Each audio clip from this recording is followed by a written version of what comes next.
Chapter 793. The latest chapter of this book is not finished yet. For more exciting content, please scan the QR code below to download the app. Novels are updated faster. Millions of novels are free to read. There are novels with connotations that cannot be found online here. Regarding the military camp, Dukan was not very clear. It could be a general of the Xianyuan army. After all, there were many generals under Xianyuan Li. Dukan was a junior, so he did not know most of them. Gu Jiao put the portrait back.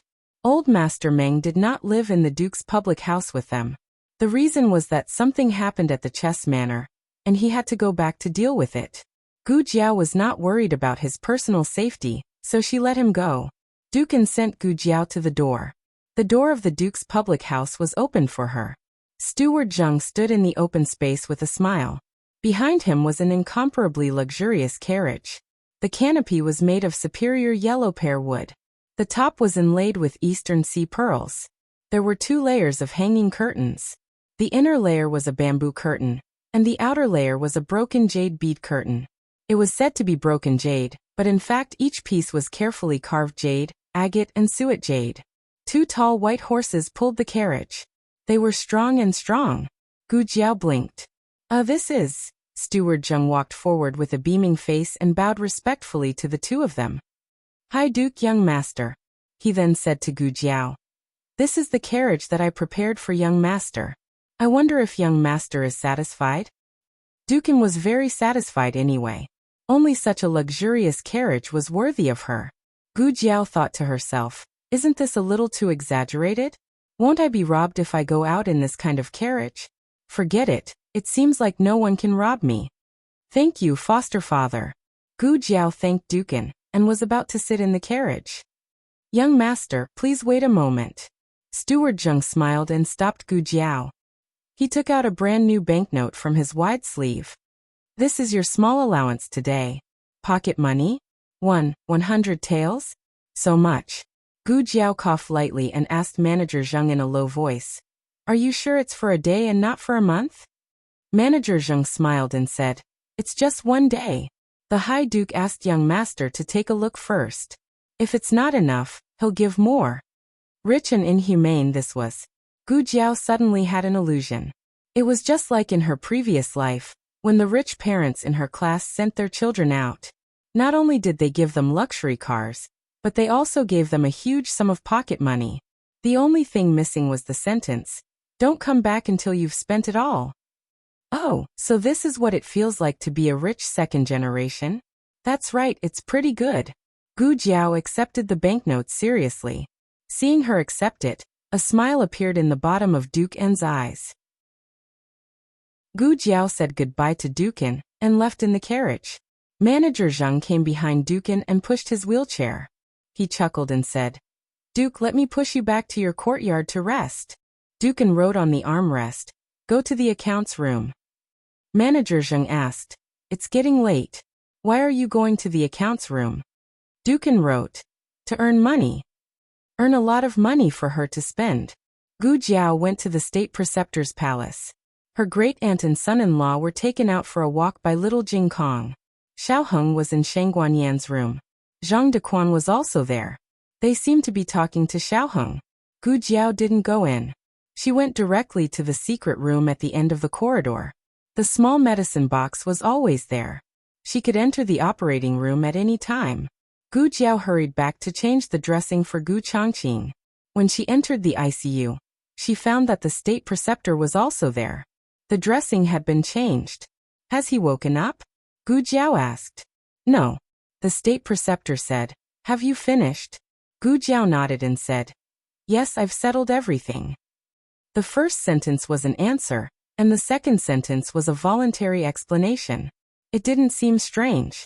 But from Gu Jiao's mouth, it was enough to show that Gu Jiao's trust in the state preceptor had reached a higher level.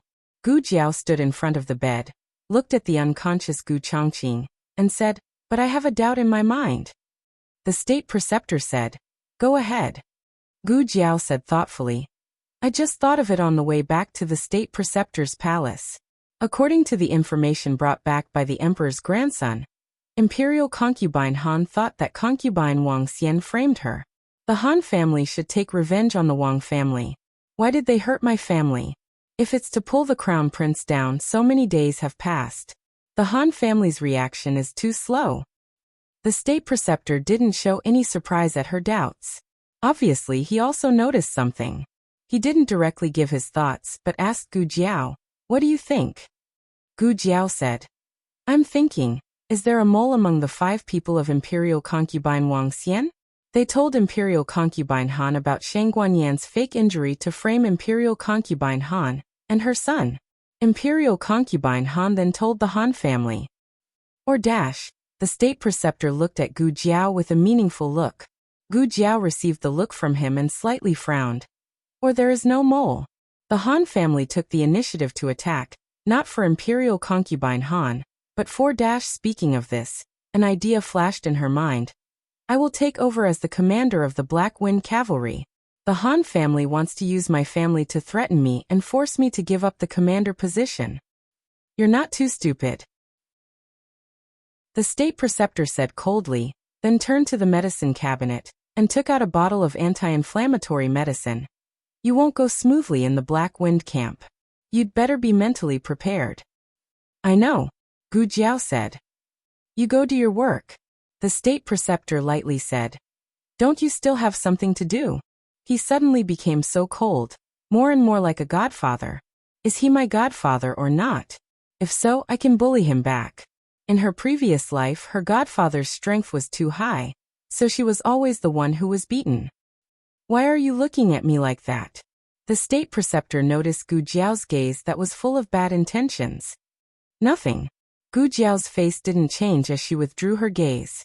You don't know martial arts, so you're easy to bully. Don't let me find out that you're my godfather. Otherwise, I'll beat you up before I recognize you and get back at you for what you did to me in my previous life. Xiao Lulang. The state preceptor suddenly called Gu Jiao, who had already walked to the door. Gu Jiao turned her head. What's the matter? The state preceptor said. If, and I'm saying if, Gu Changqing wakes up and becomes a cripple. Gu Jiao said without hesitation. I will take care of him. Gu Jiao still had to send her grandaunt and son-in-law to the duke's residence, so she temporarily left this matter to the state preceptor. However, just as she stepped out of the secret room, the state preceptor's foot came to the bedside. On the bed, Gu Changqing's eyelids moved slightly, and he slowly opened his eyes. It was just a simple action of opening his eyes, but it almost used up all his strength. The entire intensive care unit was filled with his heavy breaths from the oxygen mask. The state preceptor calmly looked at Gu Changqing. Are you sure you want to do this? Gu Changqing used all his remaining strength to nod. After Mu Ru Xian saw Gu Jiao outside the duke's residence, her uneasiness reached its peak.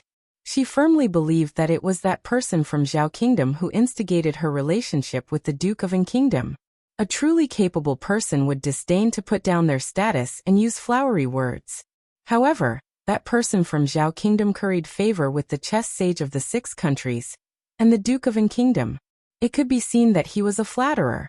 Mu Ru Xian hated herself for being too virtuous and disdaining to use underhanded means. Otherwise, how could she let a person from Zhao Kingdom take advantage of her?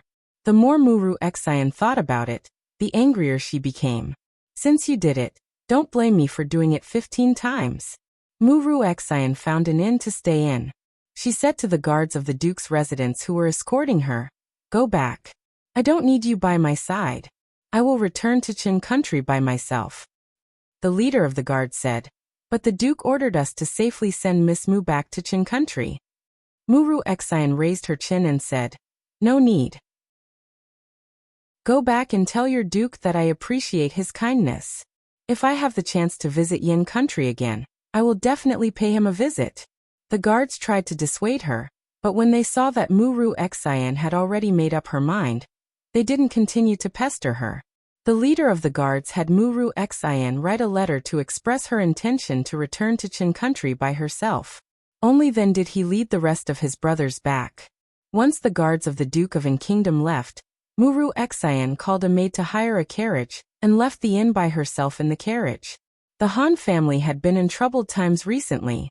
First, the Han family's disciples had met with mishaps. Then the Han family lost the Black Wind Cavalry. Now, even imperial concubine Han and her son had been plotted against and lost their positions as imperial concubine and crown prince. The Han family's vitality had been greatly damaged and couldn't bear any more losses. How could it fail? On the main seat in the central room, Old Master Han, who seemed to have aged 10 years, rested his hands on the handle of his walking stick as he spoke. Han Lei and Third Master Han stood on either side of him. Fifth Master Han was recuperating in the courtyard, and didn't come over. In the current atmosphere, even Third Master Han didn't dare to show the slightest bit of disobedience. Old Master Han continued. Furthermore, why are all the men of sacrifice who are highly skilled in martial arts dead, but the guards are fine? It wasn't that they were fine, but they still had a life. The men of sacrifice had encountered Gu Jiao so naturally, none of them survived. As for the guards who went to the courtyard to snatch the people, they were only injured and knocked unconscious by Madame Nan and the others. Han Lei said. The bodies of those men of sacrifice have been brought back. After the coroner examined them, he said they were killed by a spear. Old Master Han narrowed his eyes. Spear? Xiao Luleng? Xiao Liulong's weapon was the red-tasseled spear. Old Master Han couldn't think of anyone else who could kill so many men of sacrifice of the Han family in one breath other than him. Han Lei said, he's not the real Xiao Luleng. He's just a person from the Zhao kingdom who took on Xiao Liulong's identity. Old Master Han coldly said, no matter who he is, this person will definitely be a great threat to our Han family.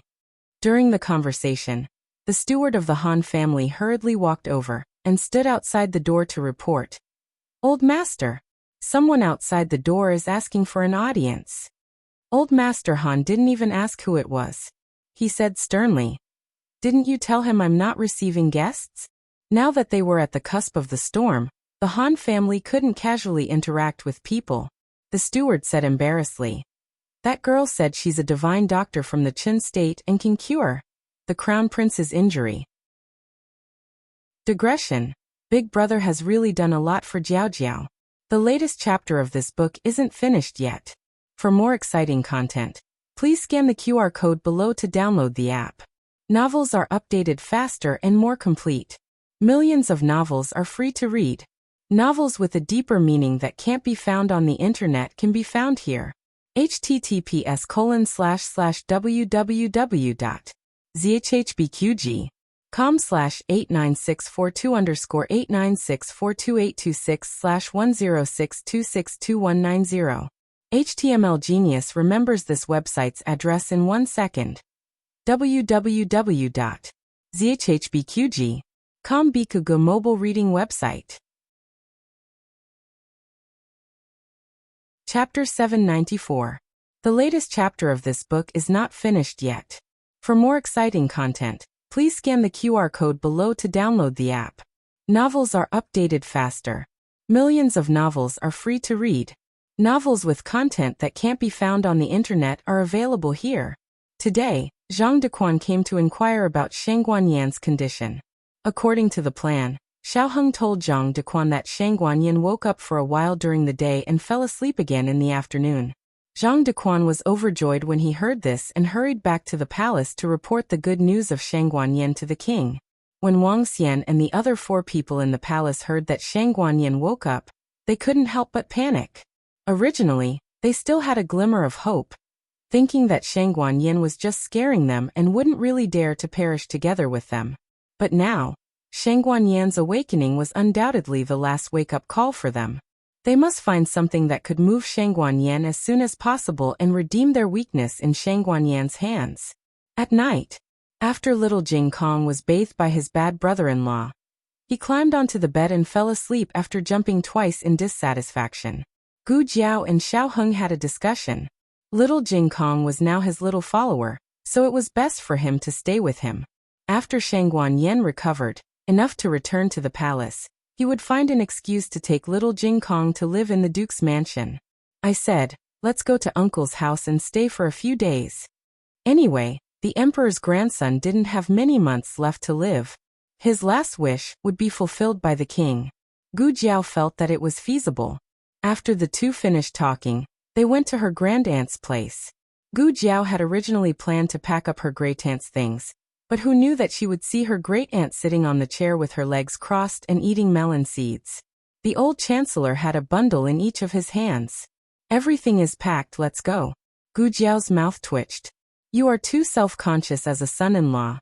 The Han family even had their eyes on Martial Aunt Nan. Songlan Women's Academy's Miss Gu was no longer safe. Gu Jiao called Gu Qingfeng and went to the Duke's mansion in the carriage. And Guoping usually slept early, but tonight, in order to wait for the two elders, he forced himself to stay awake until now. Gu Jiao didn't say much about her identity.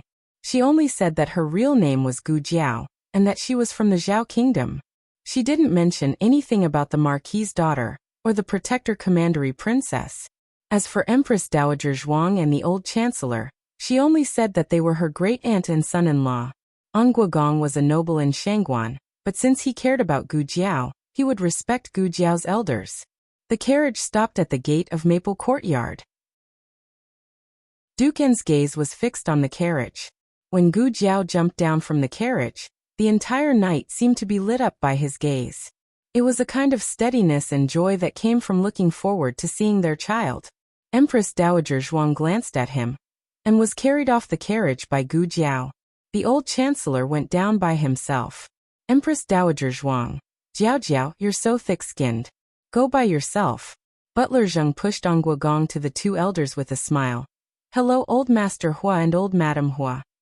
Anguagong rode on the armrest. Please forgive me for not being able to welcome you personally. Gu Jiao said to her great-aunt. Duke said that he welcomes you very much. Empress Dowager Zhuang glanced at her. I don't need you to translate. The little girl's heart was biased. Gu Jiao said to Anguagong. Great-aunt is very satisfied with you. Empress Dowager Zhuang's mouth twitched. How could she see that she was satisfied? You're siding with an outsider a little too quickly. Humph. Empress Dowager Zhuang snorted and walked into the courtyard with a strong aura. Gu Jiao took the bag from the old chancellor and sent her great-aunt to the decorated room. Great-aunt, what do you think of Duke? Empress Dowager Zhuang said expressionlessly. You didn't ask me at that time. How about Lulang? Gu Jiao blinked. The melons are cut. I'll go get them. She flashed out of the room. Empress Dowager Zhuang was angry and amused. She muttered carelessly. He looks better than your father in Lord Protector's manner. Great-aunt. Great-uncle. It was Gu Yan's excited roar. Empress Dowager Zhuang had just secretly taken out a candied fruit. She was so scared that her hand shook, and she almost dropped the candied fruit. Gu Yan, you've changed. You weren't so noisy before. After more than 3 months, Gu Yan and Gu Shaoshan finally saw their great-aunt and son-in-law again. Both of them were very happy. But when they smelled the unconcealable smell of medicine and wine on the two elders, their eyes dimmed again. Are you hurt? Gu Yan asked. Empress Dowager Zhuang waved her hand carelessly. It was raining that day. I fell. It's okay. It was very painful to fall at such an old age. Gu Yan's eyes were slightly red. Gu Shaoshan lowered his head and wiped his eyes. Okay. Aren't you fine? Empress Dowager Zhuang couldn't bear to see the two children suffer. She pulled Gu Yan's lapel. Let me see your wound. I don't have a wound. Gu Yan raised his small chin and said. Empress Dowager Zhuang really didn't see a wound on his chest. She frowned. Didn't you have an operation? Was it to coax you? Gu Yan's eyes flashed and he fell into Empress Dowager Zhuang's arms exaggeratedly. Yes, I haven't had an operation yet. I'm so weak. My heart hurts. My heart disease is acting up again. Empress Dowager Zhuang slapped his forehead. She was sure that this boy was alive. It's here. Gu Shaoshan pulled Gu Yan's right arm. The wound under the armpit is so small. He gestured with his fingertips. I applied scar cream. It's almost invisible. Empress Dowager Zhuang also wanted to see it. Gu Jiao and Dukan sat in the corridor to enjoy the cool air. Dukan couldn't turn his head, but he could feel the joy from the inside even if he could only hear the noise inside. After losing Xianyuanzi and Yinin, the East Mansion hadn't been so lively for a long time. Second Master Jing and Second Madam often brought the children to accompany him. But the liveliness didn't belong to him. He had been lonely for too long. It was so long that his heart was almost numb. It was so long that he didn't want to wake up after becoming a living dead. He wanted to die in the endless darkness countless times, but his silly younger brother invited famous doctors to extend his life countless times. Now he was very grateful to his younger brother, who never gave up. Gu Jiao looked and asked, "Are you thinking about something?" "Yes," Dukan wrote. "What are you thinking about?" Gu Jiao asked. Dukan hesitated for a moment, but he still wrote truthfully. "I'm thinking that you being by my side is like Enin being by my side." That kind of feeling in the bottom of his heart was the same. "Oh." Gu Jiao looked down. Dukan hurriedly wrote, "Don't misunderstand. I'm not using you as Enin's substitute." "It's okay," Gu Jiao said. "I can't tell you the truth now, because I still don't know where my fate lies. When everything is settled, I'll definitely tell you frankly." It was late at night. The two young men, Gu Yan and Gu Xiaoshan, weren't sleepy at all, but Dukan's great-aunt and son-in-law were having a headache from the noise. Especially Gu Yan. After recovering from his heart disease, his killing power was comparable to little Jing Kong's. Because they hadn't seen each other for a long time, he had a lot to say. He was even more talkative than little Jing Kong. Dukan's great-aunt slumped in the chair soullessly. She had misjudged the cold and taciturn little Yan, back then. It was time for Dukan to rest. He bid farewell to everyone and Gu Jiao pushed him back to his courtyard. Gu Jiao pushed the Duke along a quiet path. Behind her were Gu Yan and Gu Xiaoshuan's laughter. The night breeze was very gentle, and they felt very comfortable. When they arrived at Dukan's courtyard, Steward Zheng was talking to a guard. Steward Zheng nodded to the guard. "I know. I'll tell the Duke. You can leave now." "Yes." The guard cupped his fists and left. Steward Zheng paced back and forth at the door. When he was about to go to Phone Courtyard, he raised his head and saw that Dukan had returned. He hurriedly walked forward. "Duke." Dukan asked him with his eyes, "What happened?" Steward Zheng didn't have any scruples because of Gu Jiao's presence.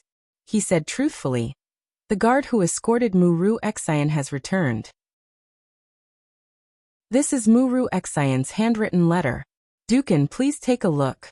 Gu Jiao took the letter. She opened it and placed it on Dukan's armrest. Steward Zheng hurriedly ran into the courtyard and took out a lantern to light it. The letter clearly stated that Muru Xian wanted to return to the country by herself. She had already disturbed them enough during this period of time, so she didn't want to trouble the Duke's family anymore. The letter was very polite, but if she was sent away like this, it would be difficult to explain to the Duke. If something really happened to Muru Xian, the Duke's family would be blamed for not treating her well. They actually let a weak girl leave the manor alone and get killed on the street. Thus, the guard followed her for a while, hoping to make sure she was all right before returning to report. Who knew that they would follow her to the Han family? "She went in?" Gu Jiao asked. Steward Zheng looked at Gu Jiao and said, "Young master, she went in. Our manners guard said that she stayed in the Han family for half an hour before coming out. She then returned to the inn, took her luggage, and brought her maids into the Han family. She hasn't come out yet." Gu Jiao said faintly, "It seems like she has a new thigh to rely on." Steward Zheng said, "I think so too. I heard that Han Shixi's leg was crippled. She might have gone to be a doctor for Han Shixi. This person is really..." In front of his little master, he swallowed the unpleasant words he was about to say. "Let her be," Gu Jiao said. With her medical skills, it was hard to say whether she could cure Han Yi. The Duke didn't care about Muru Xian's whereabouts. He wrote, "Keep an eye out. There might be people coming to the manor to inquire about news." Steward Zheng's brain was very flexible. He immediately understood the Duke's meaning. "You think that Muru Xian will inform the Han family? Say that the young master's family has moved into our manor? Don't worry. She won't be able to guess it. Even if she guessed it, I have a way to deal with it." The latest chapter of this book isn't finished yet. For more exciting content, please scan the QR code below to download the app. Novels are updated at a faster rate. Millions of novels can be read for free. Novels with connotations that can't be found online are all available here. https://www.zhhbqg com/89642_896422826/10626150. HTML Genius memorized this website's address in a second. www.zhhbqg.com Bikugo mobile reading website. Chapter 795. The latest chapter of this book is not finished yet. For more exciting content, please scan the QR code below to download the app. Novels are updated faster and more fully. Millions of novels are free to read. Novels with connotations that cannot be found on the internet are all available here. When Gu Jiao returned to Feng Courtyard after sending the Duke off, Gu Yan and Gu Xiaoshan were forced to take a bath by her great-aunt. Her great-aunt's brain was buzzing. She finally did not have any energy to see anyone else. She closed the door and went to take a bath. Her great-uncle returned to his room. It was obvious that he had gone to wash up. Only Gu Qingfeng's room door was left ajar. There was no sound coming from inside. Gu Jiao went up to take a look, puzzled. No one would believe it. Gu Qingfeng was wandering around the room like an idiot, admiring every table and chair in the room. His eyes were full of disbelief. It was like a curious baby entering a magical paradise. Gu Jiao was confused. I know the Duke's residence is good, but you are the son of the Marquis. Your quality of life is not bad. Is there a need for this reaction? A normal person would not disturb Gu Qingfeng at this moment. But Gu Jiao was not a normal person. She was not a normal person at all. She pushed open the door with a crash. Gu Qingfeng was shocked by this sudden movement. He did not have time to retract the novelty and intoxication on his face before a layer of awkwardness floated up. That was a silly expression that Gu Jiao would not forget even after 10 years. What are you doing? Gu Qingfeng came back to his senses. He straightened his expression and asked Gu Jiao angrily. Gu Jiao strode into the room. She looked at the furnishings in the room and then looked at the embarrassed Gu Qingfeng. I should be the one asking you that. What are you doing? Gu Qingfeng's eyes flashed. I can't just look around? Gu Jiao hit the nail on the head. Not only are you looking, you are also touching. Gu Qingfeng choked and retorted fiercely. I'm not allowed to touch. Gu Jiao thought about it seriously. That's not it. Gu Qingfeng secretly sighed. Gu Jiao continued to ask, but why did you touch it? Do you have some weird fetish that no one knows about? Gu Qingfeng exploded. What do you mean by weird fetishes? What's wrong with touching it? Gu Jiao thought about it seriously and concluded, not really. Gu Qingfeng took the initiative and said, why aren't you going back? Was it good to stay in her brother's room in the middle of the night? Do you think you're really a man just because you're dressed as a man? Gu Jiao frowns and corrects him. Don't be rude. Call me granduncle. Gu Qingfeng.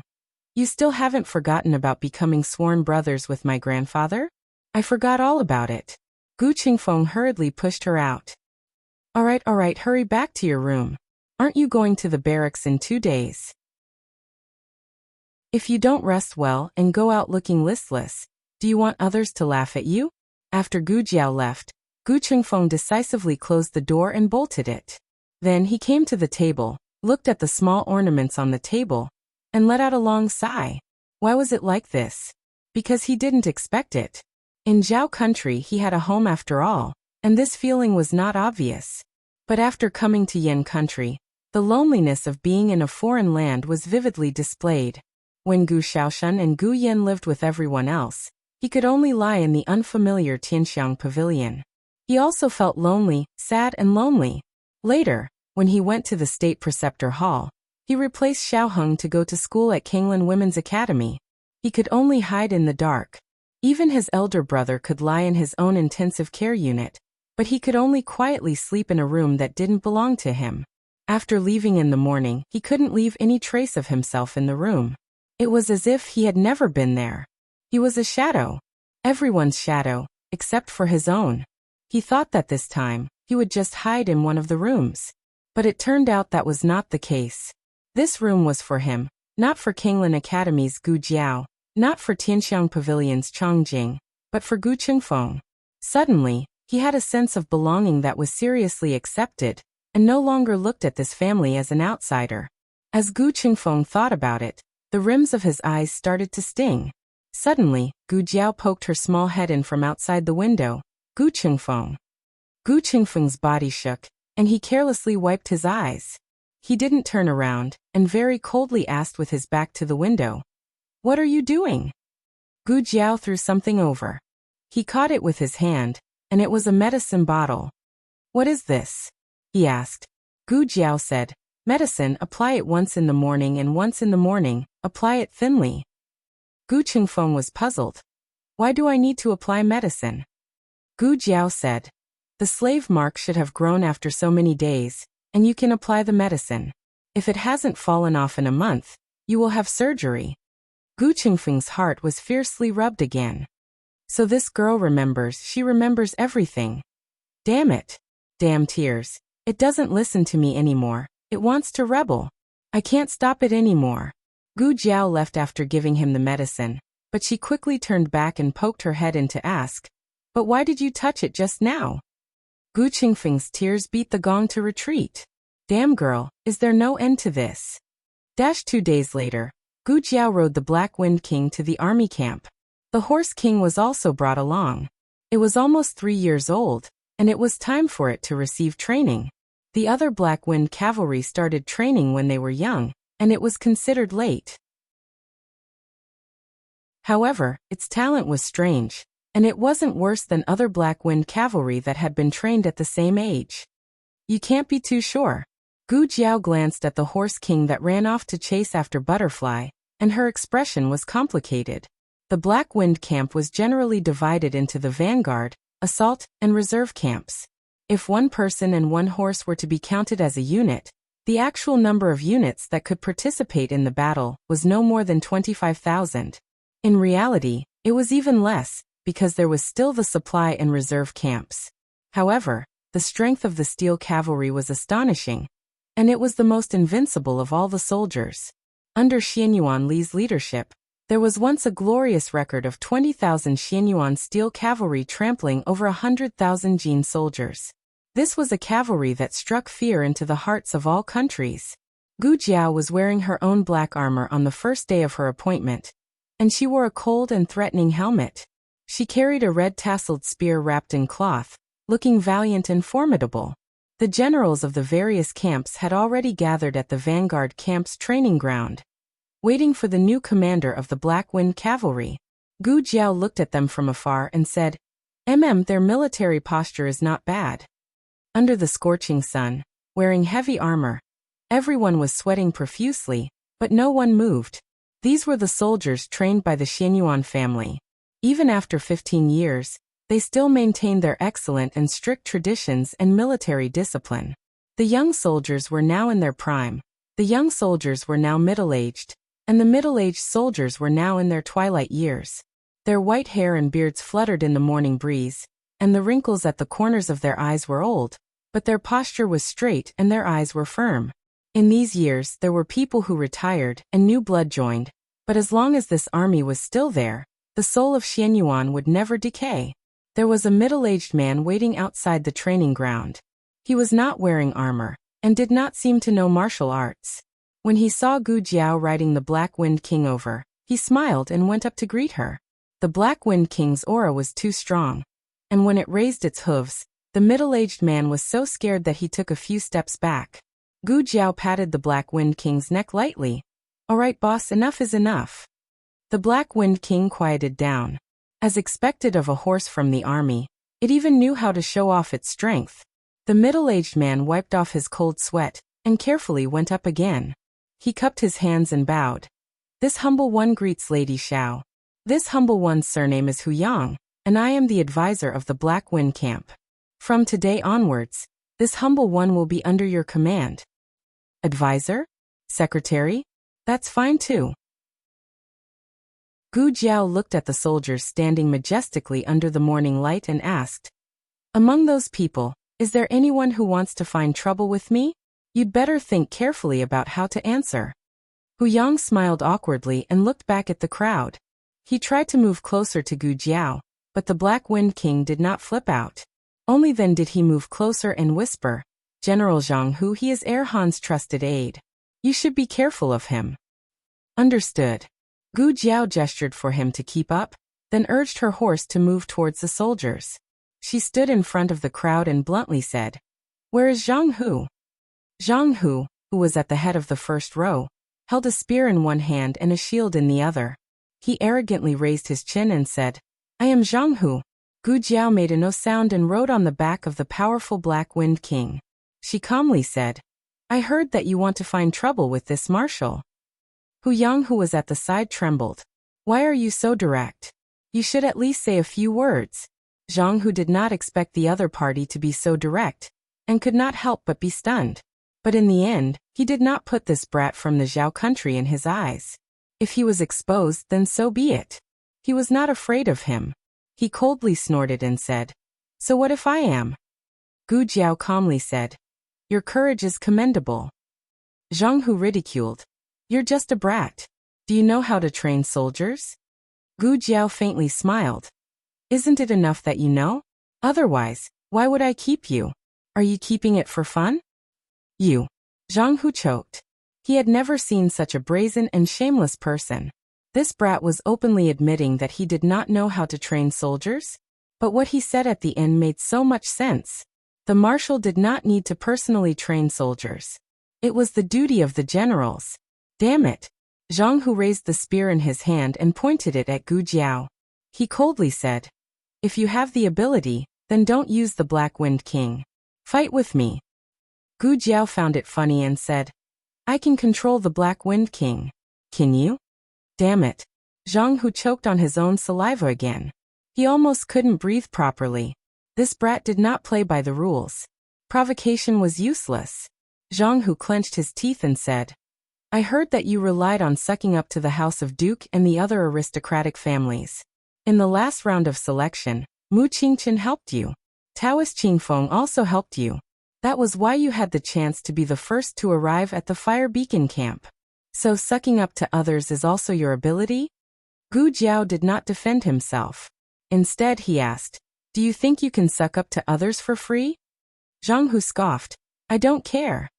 Gu Jiao calmly said, "On the battlefield, this move of mine is called subduing the enemy without fighting. It is the best strategy. You played tricks on 5th Master Han. That is called all is fair in war. You went around stealing bamboo tubes to collect information. That is called looking at the big picture. KO. Zhang Hu failed to smear Ling Yun's name. Instead, he became Ling Yun's stepping stone. He was in a bad mood. However, there was still more to come. Gu Jiao sat on the horse and took out the Black Wind Camp badge from his waist. "My name is Xiao Lulang. I am the new marshal of the Black Wind Cavalry. Now, I will announce a new transfer.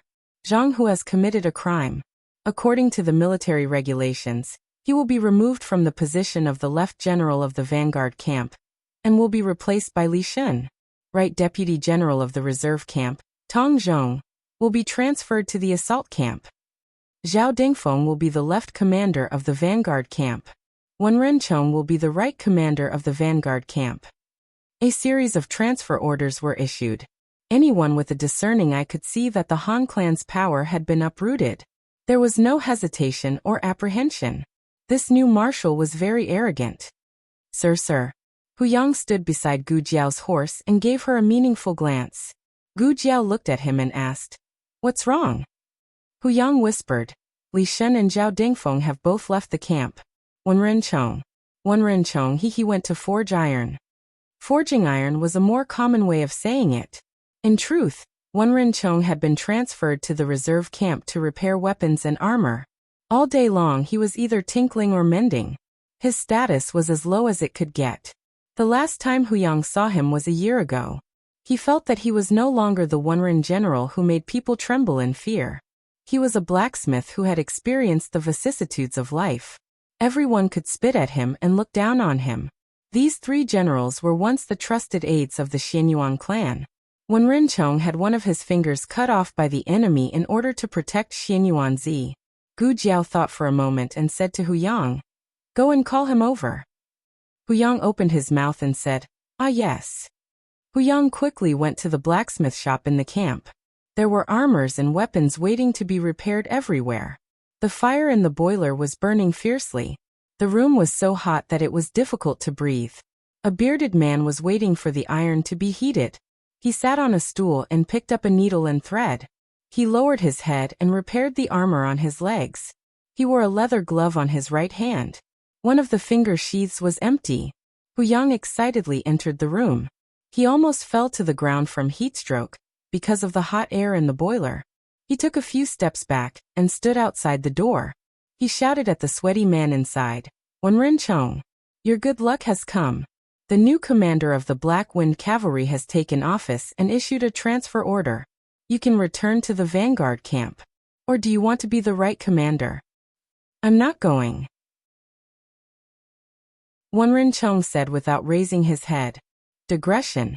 Today is another day of super hard work. The latest chapter of this book is not finished yet. For more exciting content, please scan the QR code below to download the app. Novels are updated even faster. Millions of novels are free to read. Novels that can't be found on the internet are all here. https://www.zhbqg.com/89642_8964226/10625762. HTML Genius remembers this website's address in 1 second. www.zhbqg.com Bikuga mobile reading website. Chapter 796. The latest chapter of the book is not finished yet. For more interesting content, please scan the QR code below to download the app. Novels are updated faster. Millions of novels are free to read. Novels with inner content that can't be found online are available here. Hu Yang was puzzled. No, you don't understand, do you? Erhan is gone. The Black Wind Camp is Master Zhao's territory now. Master Zhao appreciates you, so he promoted you on the first day he took office. Don't be so ungrateful. I'm telling you. Wenren Chong said. I said I won't go, so I won't go. Hey, you. Hu Yang put his hands on his hips and was about to point at him when a soldier walked over boldly from behind. Old Chong, is my armor fixed yet? Wenren Chong didn't even lift his eyelids. He just pointed at the wall on the back left. It's done. It's on the 3rd shelf over there. Go get it yourself. The soldier pushed Hu Yang aside. Hu Yang was an advisor in name, but he didn't have much status in the camp. The generals of the Han family didn't need an advisor. They had their own aides. To put it bluntly, he was just a decoration, a soldier's salary. Hu Yang staggered and steadied himself by holding onto the wall. He glared at the soldier and gritted his teeth. You little brat, don't you look where you're going? The soldier took his armor and swaggered away without looking at Advisor Hu or Wenren Chong. Advisor Hu only stood in front of the iron shop for a little while, but he felt like he was about to be roasted by the high temperature. He looked at Wenren Chong, who was sitting next to the furnace. He couldn't understand how this guy could withstand the heat. Advisor Hu wiped his sweat with his sleeve and said earnestly, Wenren Chong, you were a confidant of the Xianyuan family. You should know that even if it wasn't the Han family, you wouldn't have a chance to be put in an important position in any other aristocratic family. You're just lucky to have met our Lord Xiao. Lord Xiao dared to risk offending all the aristocratic families, and even His Majesty to promote an old subordinate of the Xianyuan family. Don't tell me you're not moved at all? Wenren Chong continued to repair the armor on his leg. No. Advisor Hu, Mr. Hu was rejected by Wenren Chong. He turned around and complained about Wenren Chong in front of Gu Jiao. That guy doesn't know how to appreciate favors. I'll go take a look, Gu Jiao said. As the commander-in-chief, she had her own tent. Inside the tent were the commander-in-chief's guards, similar to the orderlies in his previous life. Gu Jiao asked him to bring the Black Wind King and the Horse King to the training ground. Then, she went to the blacksmith shop in the camp with Advisor Hu. Advisor Hu had intended to lead the way, but he was not as fast as Gu Jiao. My lord, ma. Teacher Hu watched as Gu Jiao made a right turn and walked towards the smithy. He scratched his head and said, Sir, you know the way. Have you been here before? Ah, right, sir came to the military camp for the selection. No, the selection was in the front. This is the reserve camp. Forget it, I don't care. When Gu Jiao saw Wenren Chong was no longer repairing his armor. Instead, he was forging with a hammer. Gu Jiao's gaze fell on him. Due to the hot weather, his upper body was bare. His bronze skin was sweating profusely. Although he had not participated in the training of soldiers for many years, forging was still a physical activity. His muscles were very strong. Gu Jiao noticed that he was wearing a leather glove on his right hand. It was probably to cover his broken finger. Advisor who chased after them, sweating profusely. He bent over and supported himself with his hands on his thighs. He gasped for breath and said, Wenren Chong. Lord Xiao. Lord Xiao has come to see you in person. Hurry and greet Lord Xiao. Wenren Chong was not interested in the new commander-in-chief. He still did not look or hear. He waved the hammer in his hand and said, repair the weapons on the left. Repair the armor on the right. Gu Jiao looked at the piles of damaged armor on both sides of the courtyard and asked, do we need to register? No. Wenren Chong smashed the hammer again. A series of sparks appeared on the red-hot weapons. Gu Jiao asked, do you remember who these soldiers belong to? Wenren Chong was finally impatient. He frowned and looked at Gu Jiao. Are you going to repair them or not? If not, don't block my light. He did not finish his sentence. His eyes flashed with uncontrollable surprise. He had not expected the new commander-in-chief to be so young. Gu Jiao's official age was 19, but she was actually less than 17. Didn't she look like a young and immature teenager? However, the teenager was full of righteousness. Her temperament was calm and collected. Her eyes were full of killing intent and calmness. Alas! How can you say that? Advisor who was not as panting as before. He pointed at Wenren Chong and said, Zhang Hu was punished for offending his superior. Do you want to be like Zhang Hu? Wenren Chong lowered his eyes and continued to forge. Whatever. Advisor who was infuriated by him. Gu Jiao's reaction was quite calm. She glanced at Wenren Chong and said, then I'll ask you again tomorrow. Then, she put her hands behind her back and turned to leave. Wenren Chong looked at her straightened back and said lightly, don't waste your energy. It's the same no matter how many times you ask. I'm just a blacksmith. Gu Jiao did not reply, nor did she stop walking. She took Advisor Hu and left the place. Advisor Hu sighed. Master, don't be angry. Wenren Chong has a bad temper. The Han family tried to rope him in, but he didn't know how to appreciate their kindness. Otherwise, how could he have been transferred to the reserve camp to be a blacksmith? Gu Jiao nodded as if she had taken his advice. She asked again, you said that Li Shun and Zhao Dingfeng were not in the camp. When did they leave? Where are they now? Advisor Hu thought for a while, and chose his words carefully. They have been gone for 3 or 4 years. Li Shun left first, and Zhao Dingfeng left less than 2 months later. They used to be at odds with each other.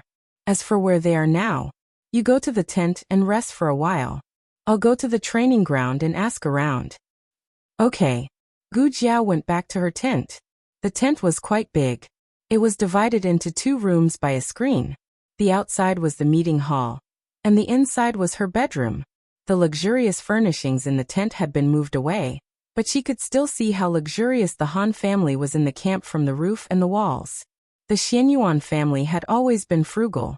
Although there were many fields and shops under their name, the money they earned was basically used to supplement the military camp. Sitting in the spacious tent, Gu Jiao felt an inexplicable sense of a familiar mission in her heart. Did I get used to Jing Yinin's identity so quickly? Master! Master! I've got it! Advisor Hu panted as he walked into the tent. He bowed respectfully and said, Li Shun and Zhao Dingfeng are in a town outside the city of Sheng. Gu Jiao asked, how far?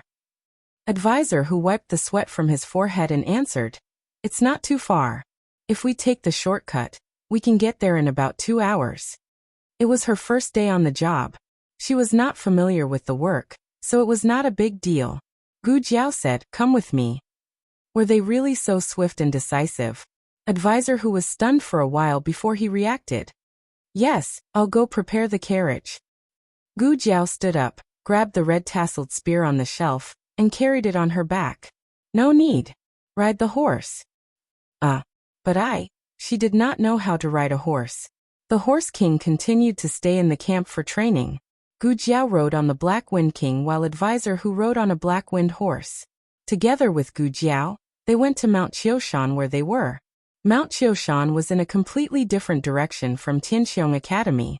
Gu Jiao had never been to the north of the city. She felt that it was not as lively as the south, but it was not desolate either. There was a cargo port in Mount Qiushan. Li Shun worked there as a coolie. There were people coming and going at the port. There were customers rushing to get on and off the ship, as well as able-bodied men working hard to move goods. Li Shun was very strong. He grabbed 3 sacks and carried them on his shoulders, while the others only carried 1. Blue veins bulged on his forehead. Large beads of sweat dripped down like a waterfall onto the bluestone floor that was distorted by the scorching sun. They disappeared with a sizzling sound. Many able-bodied men were suffering from heat stroke. They sat weakly under the shadow of the cargo shed and panted. Gu Jiao could see that Li Shun was also suffering from heat stroke. However, he gritted his teeth and moved the 3 sacks into the warehouse before he could rest. He did not rest for long. Before he fully recovered, he walked toward the cargo ship again. Li Shun. Advisor Hu called out from his horse. Li Shun turned to look at Advisor Hu and said coldly, "You've got the wrong person." Advisor Hu said seriously, "I'm not mistaken. You're Li Shun. Wang Dezhu. Come and move the goods." A boatman on the cargo ship shouted at him. "I'm coming." He jogged over, sweating profusely. Li Shun. Advisor Hu yelled dryly. In the end, he could not stop him. Gu Jiao sat on her horse and looked in Li Shun's direction quietly. What was his situation back then? Advisor Hu said, "Sir, are you asking why he left the army? I heard that something happened to his family.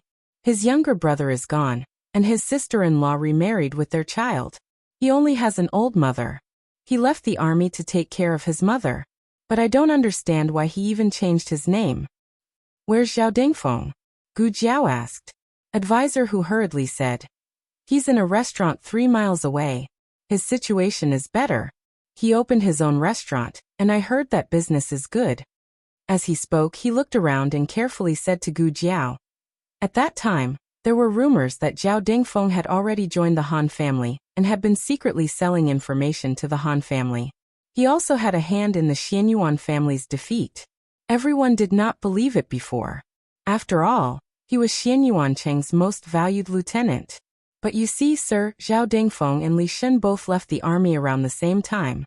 Li Shun became a coolie at the docks, while Zhao Dingfeng got a windfall and opened a restaurant. Sir, please take a good look at it. Gu Jiao said. So it was the Han family who gave him the money? Advisor Hu said in admiration. Sir, you're wise. Let's go take a look. Gu Jiao said. The latest chapter of the book is not finished yet. For more exciting content, please scan the QR code below to download the app. Novels are updated at a faster rate. Millions of novels are free to read. Novels with content that can't be found online are all available here. https://www.zhbqg.com/89642_8964226/1062402330. HTML Genius memorized this website's address in 1 second. www.zhbqg.com Bikugo mobile reading website. Chapter 797. The latest chapter of the book is not finished yet. For more exciting content, please scan the QR code below to download the app. Novels are updated at a faster rate. Millions of novels are free to read. Novels with a deeper meaning that could not be found online are available here. Zhao Dingfeng's restaurant was called the Crane Restaurant. It was quite famous in Mount Hill Town, so it was easy to find the way. Gu Jiao was wearing armor and riding the majestic Black Wind King. She looked like a general, but the birthmark on the left side of her face was a bit of an eyesore. When the waiter saw that the guests had arrived, he enthusiastically went out to greet them. Dear guests, this way please. Advisor Hu asked, Is Zhao Dingfeng here? My master is looking for him. The waiter did not dare to offend them as they were dressed like officials. He smiled awkwardly and said, My boss is not available for guests at the moment. Boss Xiao, please have another drink with me. Don't drink from her. If you want to drink, drink from me. A woman's pretentious voice came from one of the rooms on the second floor. It sounded like there was more than one person. The waiter smiled awkwardly. Advisor Hu's face flushed red. He said angrily, How dare you do such a despicable thing in broad daylight? You're too ridiculous. Whoosh. The window lattice was lifted. A half-undressed beauty slammed half of her body out of the window. She slammed so hard that people thought she was going to fall. Her shoulders were half exposed. Her cheeks were red, and her eyes were misty. Which stinky man said that? Was it you or? Her pale finger pointed from Advisor Hu to Gu Jiao. Then she smiled drunkenly. Oh, it's a handsome little general. Come on, general. I'll have a drink with you. Advisor Hu could not bear to look. He dared to look if he was alone, but it was very awkward when he was with his superior. He quickly covered his eyes and turned his face away. Gu Jiao calmly looked up at the second floor, but she was not looking at the woman. The woman huffed. Am I not beautiful? Who are you looking at? Who said my Sanyang is not beautiful? Accompanied by a teasing and drunken voice, a drunken burly man arrived behind the beauty. One of his arms was propped up on the windowsill, while the other was placed on the beauty's soft and slender waist. His eyes blurred as he looked at the youth downstairs. Naturally, he also saw the Black Wind King beneath the young man. His eyes narrowed slightly as he smiled faintly and said, Oh, which young master of the Han family is this? I have never seen him before. Advisor Hu raised his eyes and shouted, How dare you? This was the new Commander Xiao of the Black Wind Battalion, the adopted son of Dukan. Oh. He seemed a little surprised. The Black Wind Cavalry has changed hands again. The Han family is really useless. Zhao Dingfeng. Gu Jiao looked at him calmly. Are you willing to return to the Black Wind camp? Zhao Dingfeng chuckled and said, I'm eating and drinking here, living a carefree and happy life. Why would I go back to the Black Wind camp? It's hard and tiring, and we might have to go to war at any time. It's like playing with your life. Gu Jiao was not angry, nor was she disappointed. She just stared at him without blinking. Her eyes were pure and clear, and they were filled with unyielding determination. Zhao Dingfeng's eyes stung. He stopped smiling and said coldly, If you are here to eat, this meal is on me. If you have other ideas, I advise you to leave. I, Zhao Dingfeng, do not want to have anything to do with the Black Wind camp in this lifetime. With that, he closed the window with a bang. Aya, you almost clipped me. A beauty complained from the second floor. Many commoners had gathered to watch. Even the guests upstairs and downstairs looked at Gu Jiao strangely. Advisor Hu coughed lightly and said, My lord, let's go back first. Gu Jiao nodded. Boss, let's go. The Black Wind King turned around and galloped towards the north gate. Advisor Hu urged his horse to catch up. My lord, you had a bad start today. Being rejected 3 times in one day was too miserable. It's fine, said Gu Jiao. Advisor Hu was stunned. The youth's expression was calm. There was no frustration, no disappointment, nor was he trying to be brave. Advisor Hu suddenly realized that the youth beside him was as calm as still water. He was so young, but his heart was so strong. Advisor Hu had seen countless people, but there were only a few who could reach the youth's level, let alone one who was so young. Advisor Hu asked, My lord, did you expect the 3 of them to reject you? No, said Gu Jiao. That means you're not an ordinary person who can endure silently.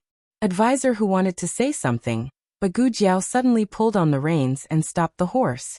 Advisor Hu had no choice but to stop as well. He asked in confusion, My lord, what happened?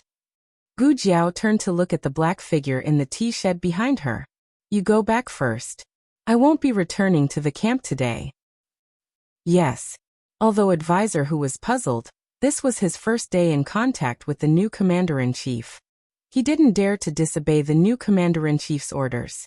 Advisor Hu urged his horse back to the inner city. Gu Jiao rode the Black Wind King to the tea shed. She asked the Black Wind King to stay outside the tea shed. She found a table and sat down. "A bowl of herbal tea and 2 steamed buns," she said to the owner. "Yes, sir."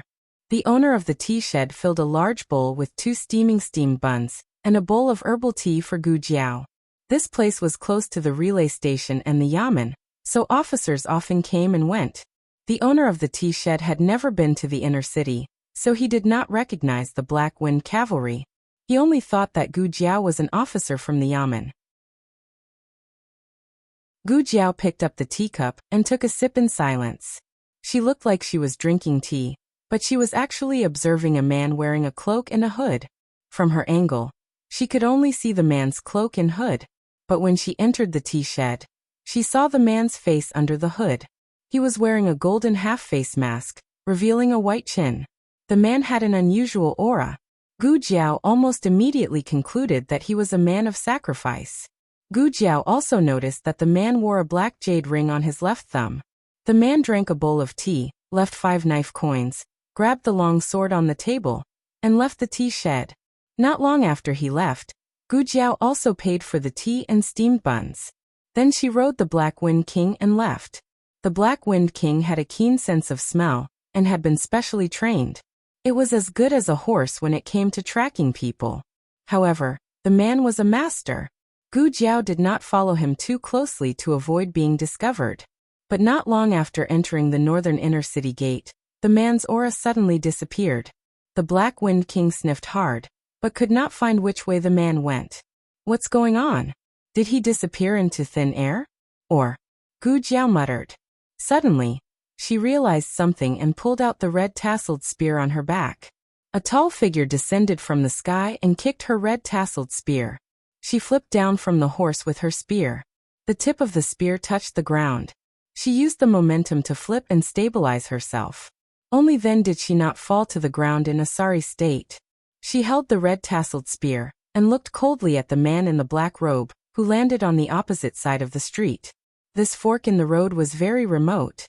Other than 2 people and a horse, there was no one else. The man's robe fluttered. The hot summer wind suddenly had a hair-raising chill. Black Wind King? The man in the black robe looked at the horse beside Gu Jiao. His thin lips under the mask opened slightly. "You are that Xiao Lulang." "I am." Gu Jiao looked at him fearlessly. "If I knew that you would recognize me, I would have greeted you at the tea shed, Lord and Hun."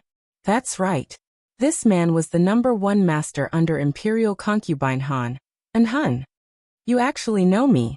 It seems that the guy from the State Preceptor Hall has revealed a lot of information about me to you." The man in the black robe slowly walked towards Gu Jiao. His steps were very slow, but each step carried a terrifying murderous aura. "I didn't come out of the city today for you, but since you sent yourself to me, I have no choice but to take your life." Gu Jiao said. "That's not up to you." The man in the black robe smiled faintly. "You're young but you talk big." Gu Jiao said indifferently. "Aren't you also ugly? Dream on. You have a sharp tongue." The man in the black robe smiled and suddenly attacked Gu Jiao. Gu Jiao felt a huge amount of internal energy pressing down on her body. Before she could break free from this internal energy, the other party's figure flashed in front of her in the blink of an eye and struck her chest with a palm. Gu Jiao blocked it with her red tasseled spear, but she was still sent flying by the man's palm.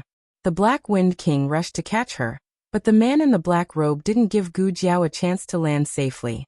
He flew over and slapped Gu Jiao into the air. Then he jumped up again and stomped on Gu Jiao's abdomen. If this stomp landed, Gu Jiao's organs would rupture and she would die on the spot. In the nick of time, a gray figure appeared in the air and flashed under his feet. He carried Gu Jiao and knelt on one knee on the side of the street. He didn't continue fighting.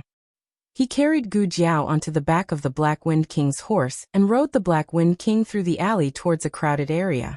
Gu Jiao spat out blood and spat out half of Liao Chen's sleeve. Liao Chen held her with one hand and held the reins tightly with the other. They ran for 3 whole streets before the Black Wind King stopped. The latest chapter of this book is not finished yet. For more exciting content, please scan the QR code below to download the app. Novels are updated faster and more complete. Millions of novels are free to read. Novels with content that can't be found online are all available here. https://www.zhbqg.com/89642_826/10623992. HTML Genius memorized this site's address in 1 second. www.zhbqg.com Bikuga mobile reading website.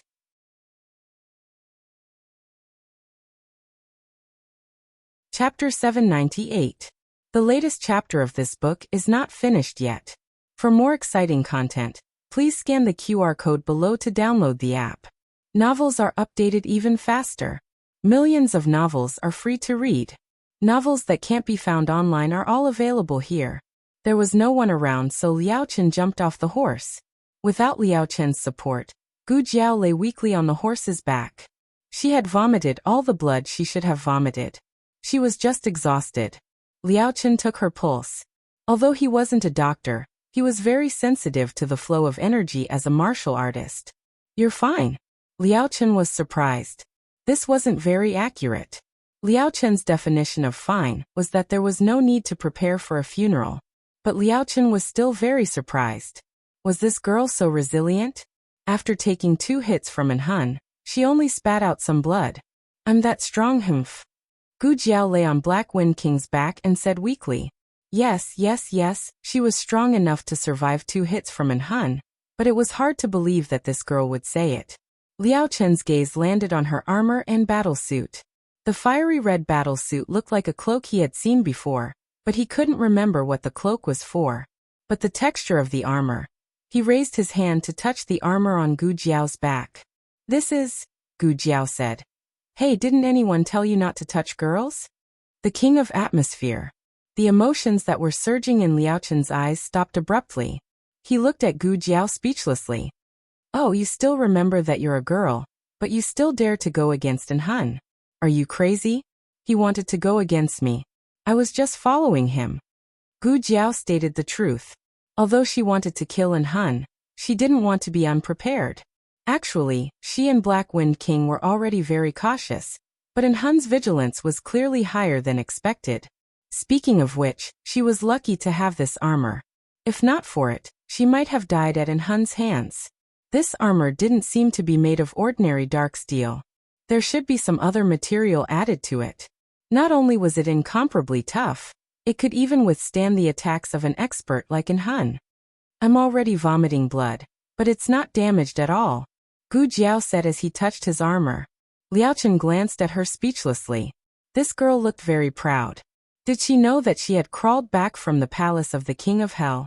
Forget it. If she didn't have this drive, she wouldn't have been able to do so many things. Liao Chen said. "He underestimated you this time. He didn't use his full strength to kill you." So she wasn't the only one who misjudged. To An Hun, not being able to kill her with 2 consecutive moves was already considered a failure. Gu Jiao lay flat on the Black Wind King's back like a little frog. "You can't beat him either, right?" Liao Chen said seriously. "Of course not. This monk's power is boundless. It's more than enough to deal with a death warrior. I saw that you were injured and worried that you would die after the fight, so I hurried to take you away to find a doctor. But it looks like there's no need to find one." Gu Jiao said. "Oh." Liao Chen thought, "What's with that tone?" Gu Jiao said again. "What if you and Taoist Qingfeng work together?" Liao Chen said. "He won't be willing to work with me. He'll only work with An Hun to kill me first." Gu Jiao pondered for a moment. "I've been curious about something for a long time. What did you do to Taoist Qingfeng? Did you steal his wife or dig up his ancestral grave? Why does he want to kill you so badly?" Liao Chen took off his wineskin, pulled out the cork and took a sip. "Children shouldn't ask about adults' business." "Oh, adults' business." Gu Jiao lay on her stomach. Her cheeks were pressed into a lump of meat, but she still pretended to raise her eyebrows. It was hard to look at her. Liao Chen took another sip. After a long silence, he looked at the moon and said, "It's not that I can't beat An Hun, I just can't kill him." There was only one person in the world who could kill An Hun. That person was Shi Tian. Unfortunately, Sure, Tian went missing during a mission. There was no news of him after that. Most likely, he was already dead. Gu Jiao said. Speaking of which, why did you suddenly appear? You're not just passing by this time, are you? Monk, are you following me? Let me tell you, it's not right to follow a girl. Stalkers like you will be beaten up very badly in our country. Her voice became softer and softer, more and more confused.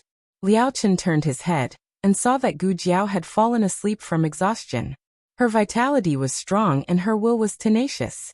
But she was not made of iron. She could get hurt and tired. This girl had not had a day of peace since she came to the Yin Kingdom. The alley fell into silence. Liao Chen looked at the armor on her body and murmured, "Why is this armor on you? Did Dukan give it to you? How did you become his adopted son? Why would he give such an important thing to you?" His gaze fell on her squishy little face. Looking at her drooling appearance, he could not help but ask, "Who are you?" The sky was already dark. The Black Wind King silently found a place to let Gu Jiao sleep in the cool night wind. Liao Chen walked over and touched the Black Wind King's head. He asked, "You don't remember me?" The Black Wind King looked at him with a confused expression. Liao Chen stroked its head and said, "You're right. You haven't seen me. I've seen you. I was there when you were born." The Black Wind King began to smell the scent on Liao Chen. It was not a familiar scent, but it was not unfamiliar either. It did not make it feel disgusted. Liao Chen did not move. He allowed the Black Wind King to search for the scent of the Xianyuan family on him. But it probably would not be found. The Black Wind King smelled for a long time. Its emotions were not as rich as a human's, but after smelling Liao Chen's scent, it felt an inexplicable sense of melancholy and depression. Liao Chen reached out his hand with the string of Buddhist prayer beads, and gently placed it on the Black Wind King's forehead. He whispered, "It's okay, it's okay." The Princess Mansion. It had rained the night before. Today it was sunny after the rain. The air was clear with the smell of earth and grass. Princess Xinyang and Yujin sat in the room and tidied up old clothes. They were all Xiaoheng's childhood. The soft bed was covered with children's clothes. Yujin and Princess Xinyang sat on the edge of the bed at each end. Yujin picked up an old cotton cloth that had been washed clean and said in amusement, "This is the young duke's diaper when he was young. You really know how to collect it. You didn't throw away a single one." Princess Xinyang also could not help but laugh. "Why would I throw it away? The princess mansion is so big. There's no lack of places to put things." Yujin smiled. "You just don't want to." Princess Xinyang picked up a red dudu and said, "This was from when he was 3 months old. He grows quickly. After half a month, he won't be able to wear it anymore." Yujin recalled. "At that time, the weather was still cold. I remember that he only wore this dudu twice." Princess Xinyang said, "It's just beautiful. After bathing, let him wear it to satisfy his mother's desire to see.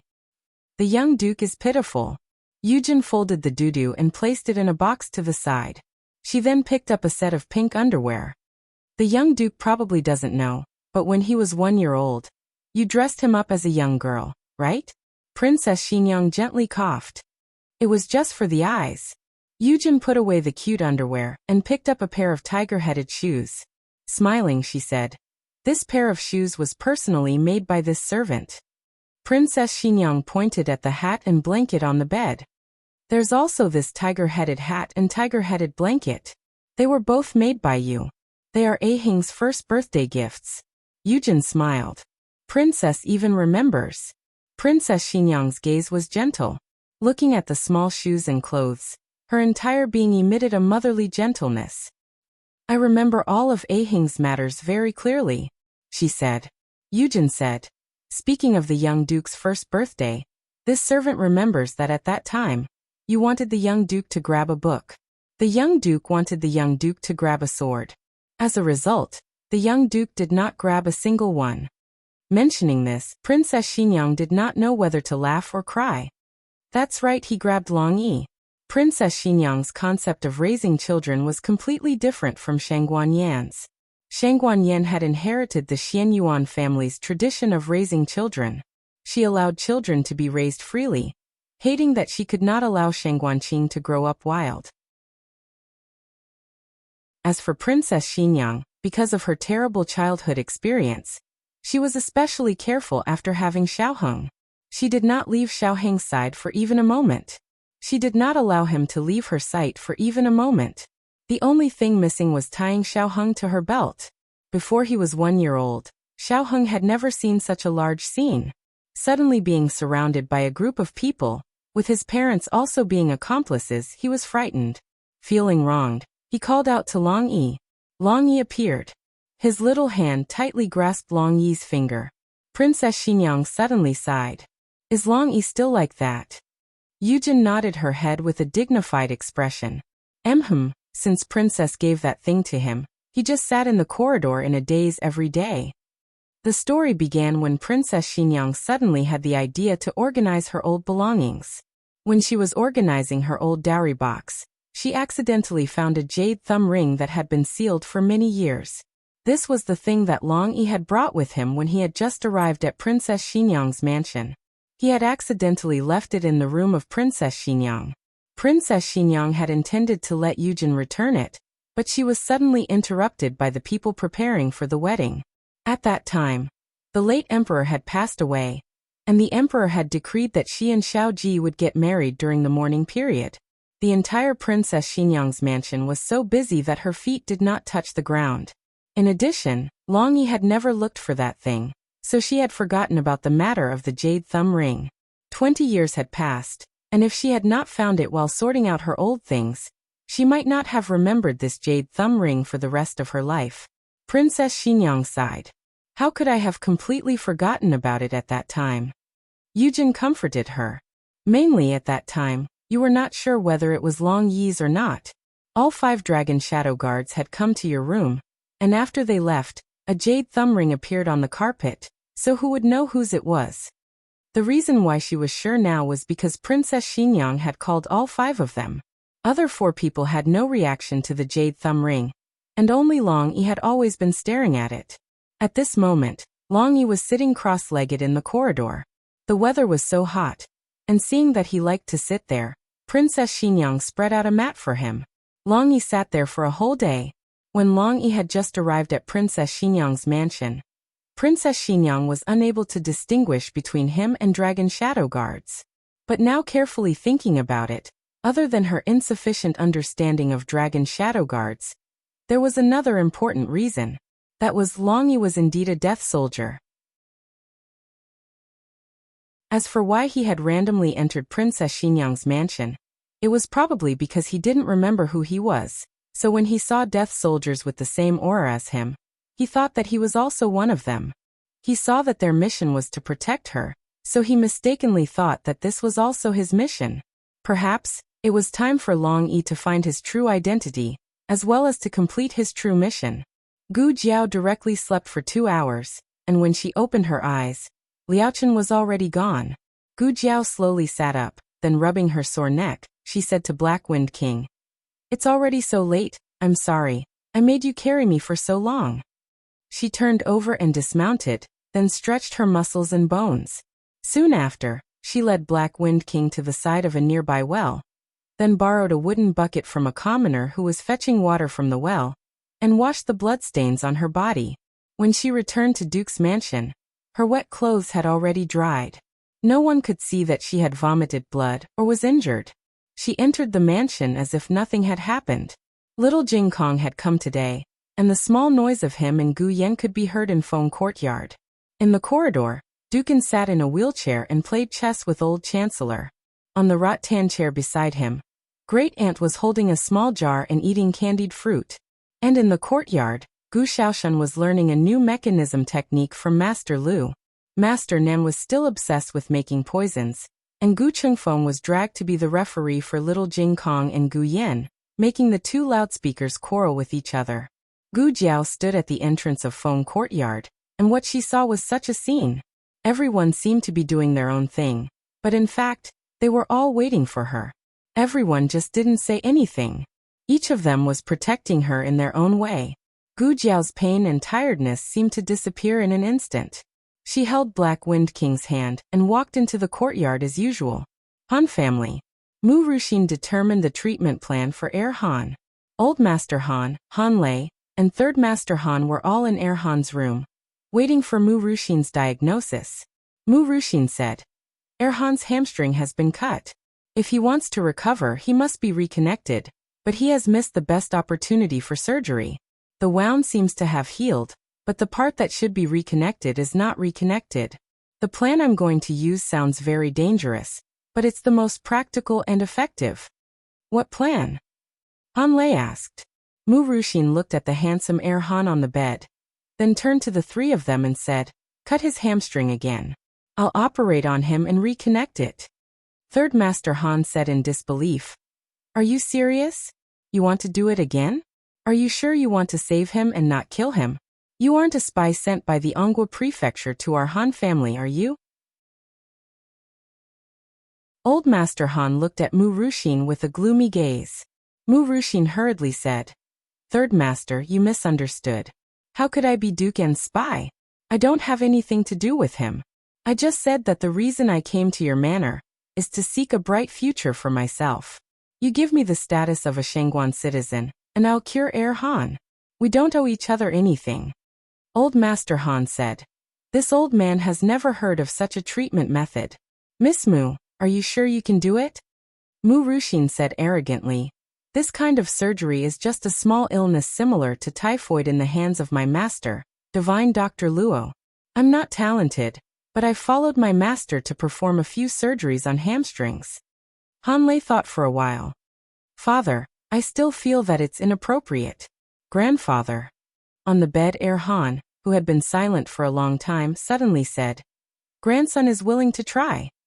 Han Lei frowned.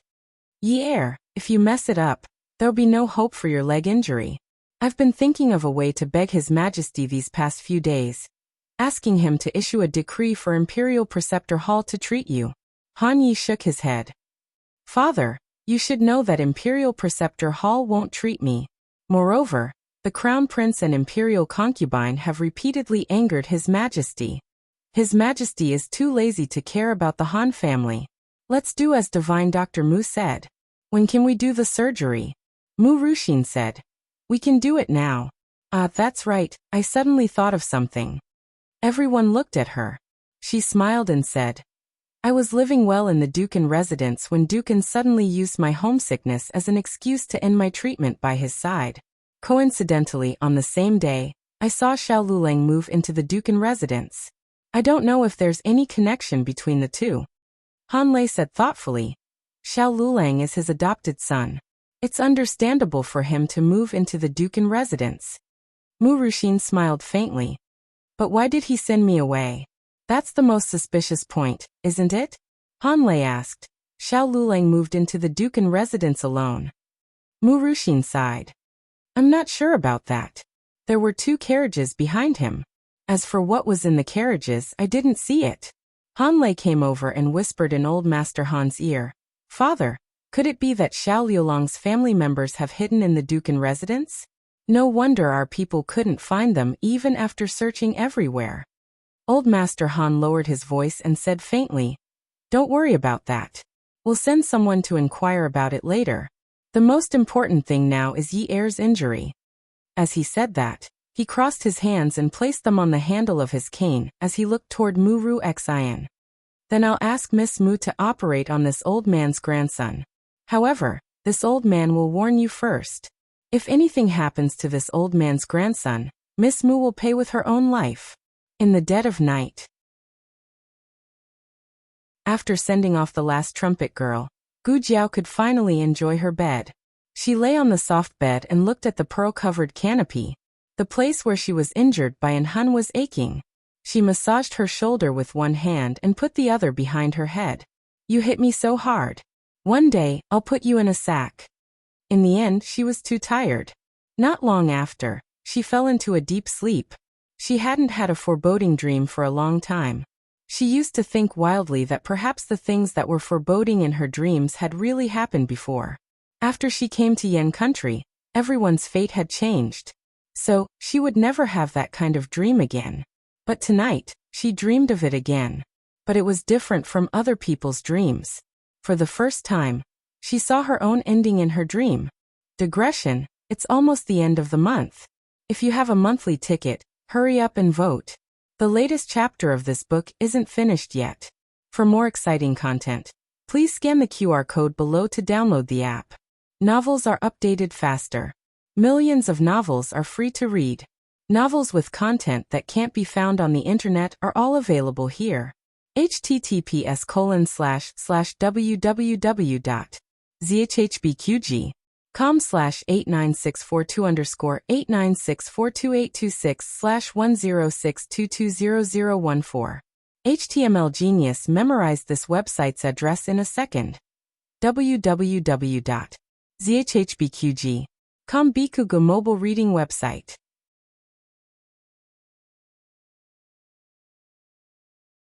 Chapter 799.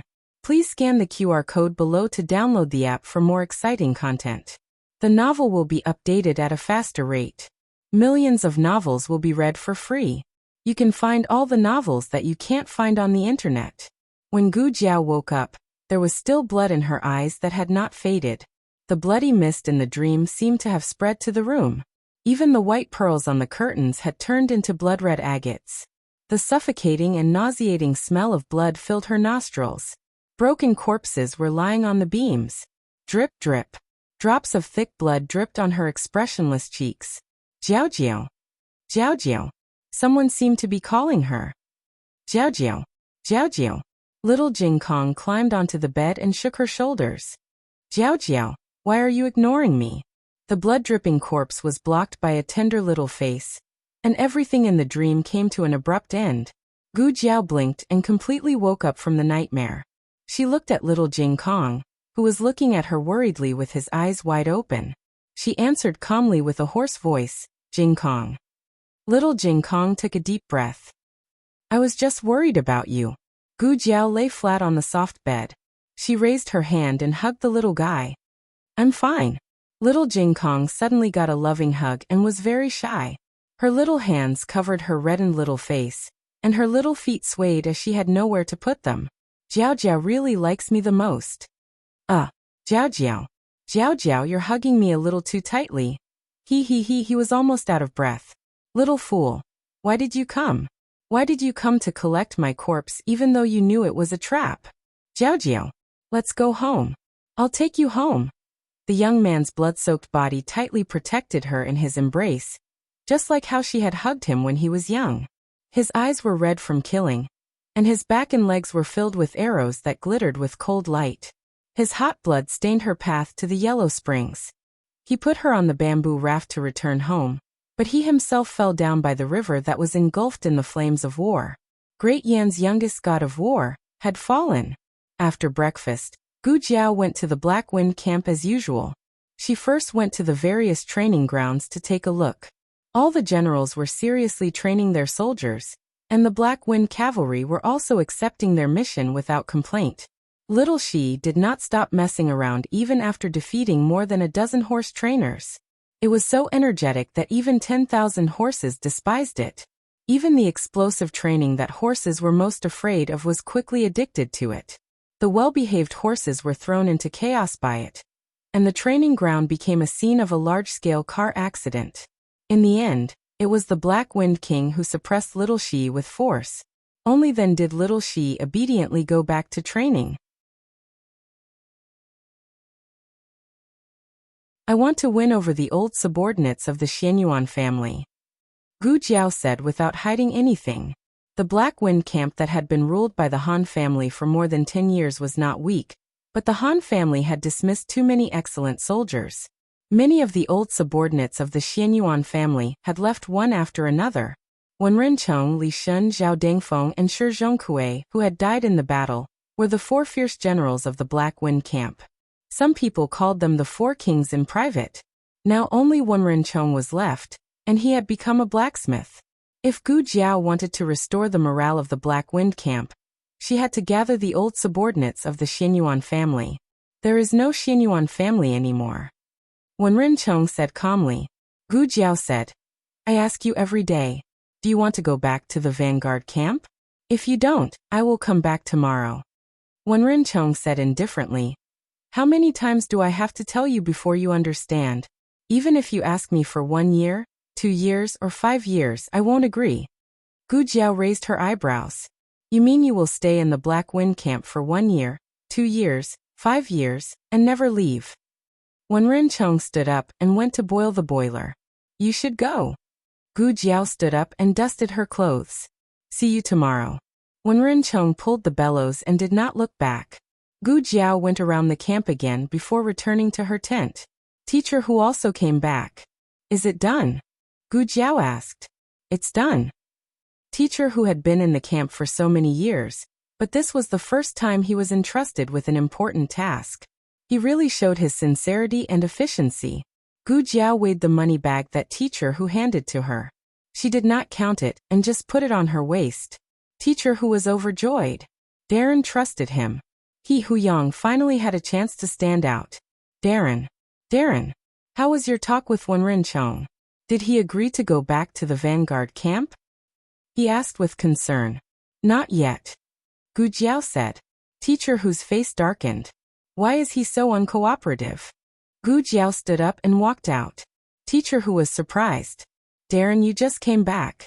Where are you going? Gu Jiao said. I'm going to find Li Shen and Zhao Dingfeng. Teacher Hu thought of the experience of almost vomiting yesterday. He swallowed and asked. Then should I go with you? Gu Jiao said lightly. Come if you want. I don't want to come.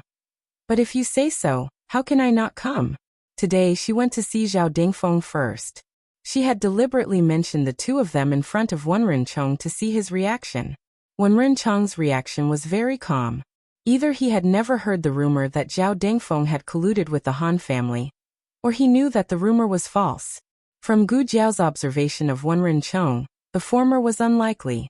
Oh, isn't this the officer from yesterday? Why did you come to my Crane restaurant again? In a room on the second floor, Zhao Dingfeng was holding a beauty in his arms. He leaned against the window and looked at the young man on the horse. Are you here to persuade me to go back to the army? Who wants to go back and live a life of bloodshed? How about this, little general? You come to my Crane restaurant and be the second boss. Teacher Hu was angry. He pointed at him with his feather fan and scolded. Zhao, how can you talk like that? Little general? This is the new commander of the Black Wind Battalion, Darren Xiao. I already told you about it yesterday. Gu Jiao said. Boss? That's a good idea. Zhao Dingfeng looked at the young man who was led by the nose. Isn't that right? As long as you have enough money, I can give you half of the Crane restaurant. Gu Jiao looked up at him. I don't need you to give me a share. I'll buy your Crane restaurant. Zhao Dingfeng was stunned. Then he laughed. Do you know what you're saying? My Crane restaurant is the best restaurant in town. Does your family have a mine? Little general. Before he could finish his words, the young man on the horse casually tossed him a token. He caught it with a backhand, and when he took a closer look, he was stunned. Gu Jiao asked seriously, is this enough? If not, I'll send someone to get more. Dukan asked Steward Zheng to give it to her before she left this morning. She had never used it before and did not know how much money it could give. Zhao Dingfeng choked. He asked in disbelief. Mingyi Bank's master token you. Who are you to Mingyi Bank? Gu Jiao thought for a while and said, a young master? My family doesn't have a mine, but my family has a bank. Gu Jiao said to Huyang. Teacher Hu, stay here and take care of the paperwork. I'll go find Li Shen. Advisor Hu was still immersed in the huge shock brought about by this wave of operation. Was this the rumored inhumane tycoon? He said. This, Zhao Dingfeng said coldly. I won't sell it. Gu Jiao said. You said yourself that you wanted me to be the owner. You can't go back on your word. Zhao Dingfeng clenched his fists and sneered. So what if I go back on my word? Gu Jiao said seriously. I'll beat you up. Zhao Dingfeng was speechless. Li Shen was not at the docks today. Gu Jiao asked the nearby foreman, and found out that he had probably gone to buy medicine for his mother. Where does he live? Gu Jiao asked. He lives over there. Sir, if you keep walking straight and turn east of the fork, you'll see his house. The people in that alley have all moved away. Only the mother and son still live there. It'll be easy to find. Thank you. Gu Jiao followed the path the foreman pointed out and successfully found a small, shabby courtyard. The courtyard door was ajar. Gu Jiao knocked on the door. "Excuse me, is anyone home?" No one answered. Gu Jiao thought for a moment, then pushed the door open and walked in. The things in the courtyard were very old, but not messy. Water tanks hosed chicken coop. They were placed neatly.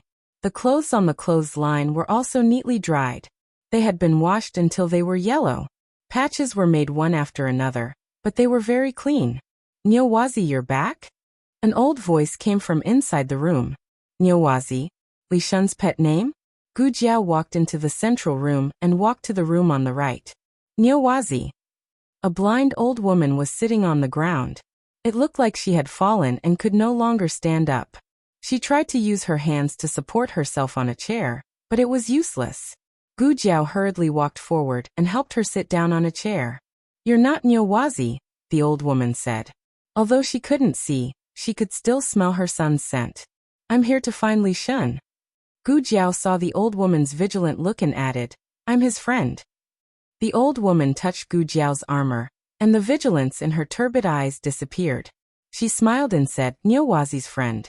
He went out to get medicine for me. He'll be back soon. Sit for a while, I'll pour you some tea." Niuwazi was really Li Shun's pet name. Gu Jiao said to Mother Li, "You sit, I'll do it myself." Mother Li smiled kindly. "Okay, don't be polite. The tea is on the table in the central room." Gu Jiao went to pour the tea. In their house, even the teacups were cracked. There were only 2 stools. Other than that, there was no other furniture in the central room. It wouldn't be an exaggeration to say that this house was bare. Gu Jiao went to the kitchen. The cupboard was empty. There were no leftovers. There were a few dried corn cobs and half a rotten pumpkin on the ground. There was only half a bucket of old rice in the rice jar, and there were worms all over it. Gu Jiao took the water to Mother Li's room. "Have some tea. You came to my house, and I even asked you to pour me tea. It's all my fault for being blind and useless." "It's nothing. It's just a little money. It's only enough for 3 sets of medicine." At the pharmacy, the shop assistant impatiently said to Li Shun. "3 sets it is." Li Shun emptied his pockets and grabbed 3 sets of medicine to go home.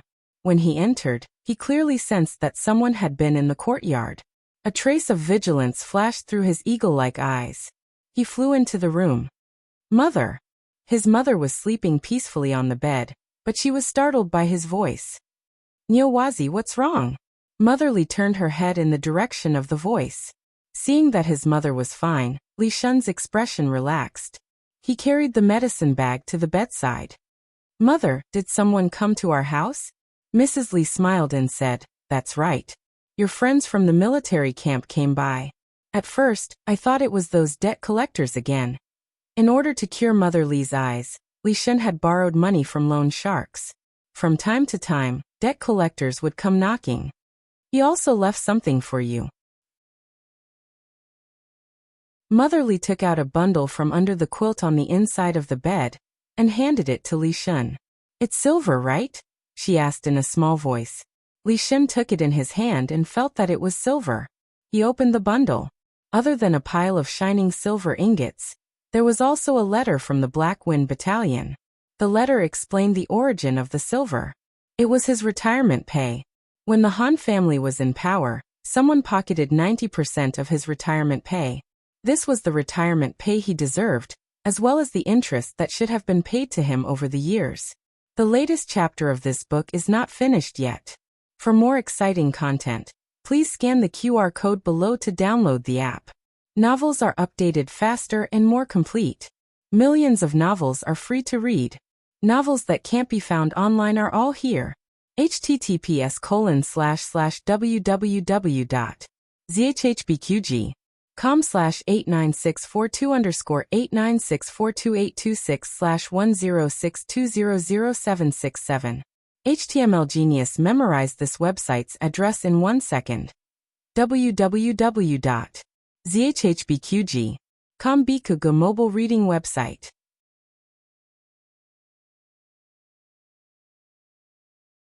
Chapter 800. The latest chapter of this book is not finished yet. For more exciting content, please scan the QR code below to download the app. The novel was also updated at a faster rate. Millions of novels were read for free. There are all kinds of novels that can't be found online here. Over at the State Preceptor Hall, Shang Guanyin gradually woke up. From waking up once a day for a quarter of an hour, she could now wake up for more than 2 hours a day. The monarch had visited her twice. Wang Xianfei and the others were so scared that they couldn't sleep at night. They were afraid that Shang Guanyin would take things too hard and die together with them. After discussing with her family, Consort Dongchen was the first to think of a solution. And this news was quickly found out by Consort Wang Xian's spies. Wang Xianfei followed suit. Almost at the same time, Yang Defei, who had been watching Wang Xianfei, also knew what she was planning. She also felt that this method was feasible. At first, Chen Shufei and Feng Zhaoyi did not know what the three of them were busy with, but after paying attention to the movements of the three great families, they could more or less guess what was going on. At first, the five of them didn't admit it on the surface, but the more they investigated, the bigger the commotion became. They couldn't hide it any longer, so they might as well confess to each other. Therefore, at the end of July, the 5 imperial concubines once again gathered in the Imperial Preceptor Palace. The eunuchs had been dismissed. Shang Guanyin sat on the chair and resisted the urge to hold half of the watermelon and eat it spoonful by spoonful. She looked at the 5 people sitting opposite her with a cold and world-weary expression. "What are you doing here?" As the most senior imperial concubine, Wang Xian was still the one to speak out. She said, "Shang Guanyin, this queen knows that you don't want to die. What you said last time was just to threaten us." Look at these beautiful words. If Shang Guanyin hadn't been prepared, she would have been deceived by her and exposed her secret. Shang Guanyin slowly said, "Since you think I'm pretending, then why are you still looking for me? You don't have to worry about whether or not I have something on you." Consort Dong snorted and said, "Shang Guanyin, we watched you grow up and sympathized with you, so we are doing you a favor." Shang Guanyin faintly smiled. "Oh, one of you is playing the good cop and the other is playing the bad cop. You're setting up a stage here. Turn right when you get out of the door. Take care." Their faces and necks turned red from choking. Wasn't the previous Shang Guanyin a brute who only knew how to fight? When did she become so eloquent? Wang Xianfei said, "Well, since we are here, we sincerely want you to trade with us." Since their words were useless in front of Shang Guanyin, they might as well speak frankly. Wang Xianfei then said, "Shang Guanyin, you can disregard your own life and death, but can you also disregard the reputation of the Xianyuan family? Let's not beat around the bush about what happened to the Xianyuan family back then. It's true that the crimes of the Xianyuan family were imposed by the other aristocratic families. Do you want the Xianyuan family to be remembered for generations to come? Or do you want the Xianyuan family to go down in history and infamy? Make your choice." Shang Guanyin didn't have the slightest emotional fluctuation because of these words. "Wang Xianfei, now you are the one begging me, not the other way around. You'd better put your attitude right." Wang Xianfei clenched her handkerchief so tightly that she almost poked a few holes in it. She asked faintly, "It seems that you don't want the evidence?" Shang Guanyin casually said, "It's just the evidence of a few aristocratic families. It doesn't mean anything." The 5 people secretly exchanged a look. What's the matter with Shang Guanyin? How can she guess that they only want to hand over the evidence of the other aristocratic families? They just want to protect their own families, and then pray that Shang Guanyin can be deceived and give them the evidence. Shang Guanyin put down the teacup in her hand on the table and said, "Since you want to rehabilitate the Xianyuan family, then take out all the evidence. There are more than 30 crimes of the Xianyuan family, not one less. Don't challenge my patience, and don't think that you can bargain with me. Maybe tomorrow, I will want more than this." "You." Chen Shufei stomped her feet in anger. Such a result was not entirely unexpected. At that time, the worst-case scenario was that Shang Guanyin would ask them to gather all the evidence. Wang Xianfei suppressed her anger and said sternly, "We can give you the evidence of our crimes, but you must also give us the written evidence of our crimes. That kind of thing is useless. I can give it to you at any time." 3 hours later, Xiao Heng and the old chancellor checked all the accounts, letters, and other evidence and determined that it was true. The two sides finished the transaction.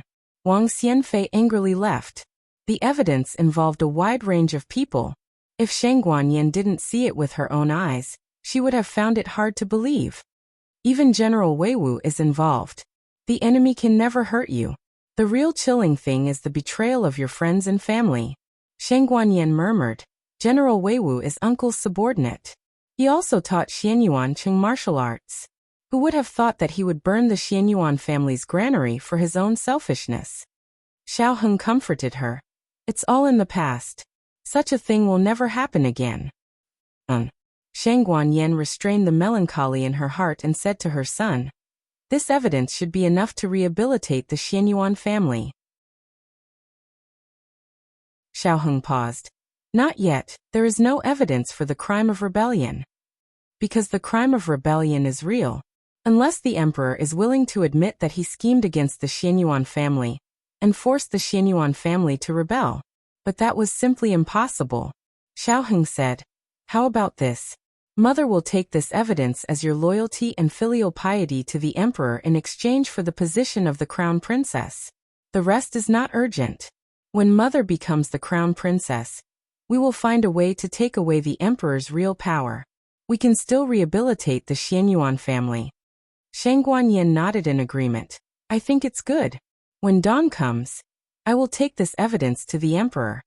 The imperial palace. Just as the monarch was about to rest, Zhang Dequan quickly walked over. He glanced at the young princess who was sleeping soundly on the small bed and reported in a low voice.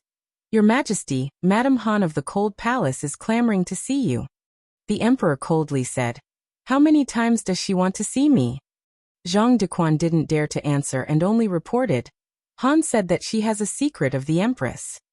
This was the original words of the little palace maid. Zhang Dequan didn't exaggerate a word. When he heard that it was related to the empress, the emperor patiently went to the Cold Palace. Concubine 1 has now been demoted to Wang Guiran and lived on the west side of the Cold Palace, while Han was imprisoned on the east side. The emperor went directly to Han's side. Although she was banished to the Cold Palace, Han still dressed herself up very decently to see the emperor. But so what? The emperor didn't even look at her. She sat on the shabby stone bench and said to the emperor with a smile, Your Majesty, this concubine has brewed tea. I don't know if Your Majesty is used to the Cold Palace's tea? The emperor frowned and said, What do you want? Han gently said, Your Majesty, you came here just for the secret related to the empress? Your Majesty didn't ask how this concubine has been living these days in the Cold Palace? Your Majesty is really cruel.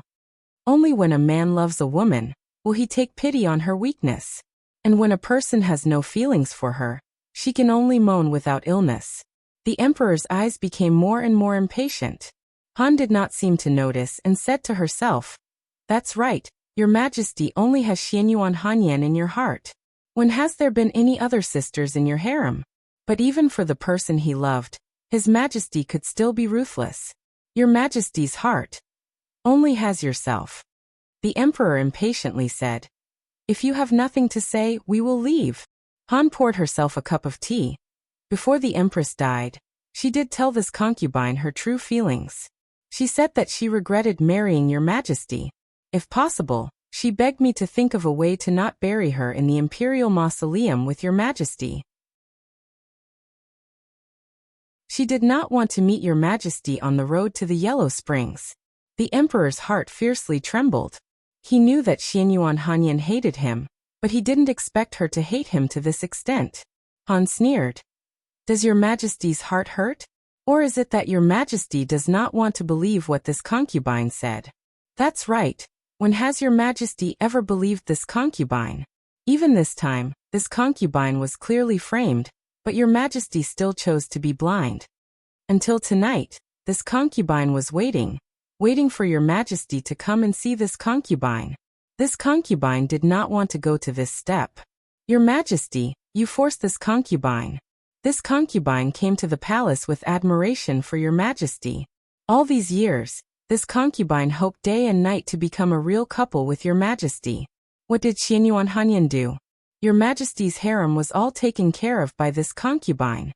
This concubine thought that she had some weight in your Majesty's heart, but in the end, I found out that your Majesty was just unwilling to tire Xianyuan Hanyan.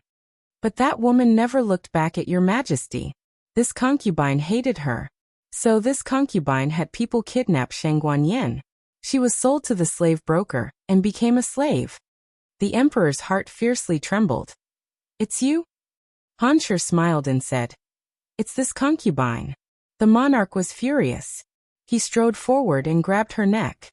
I'm going to kill you. Han Shi was choked until she couldn't breathe.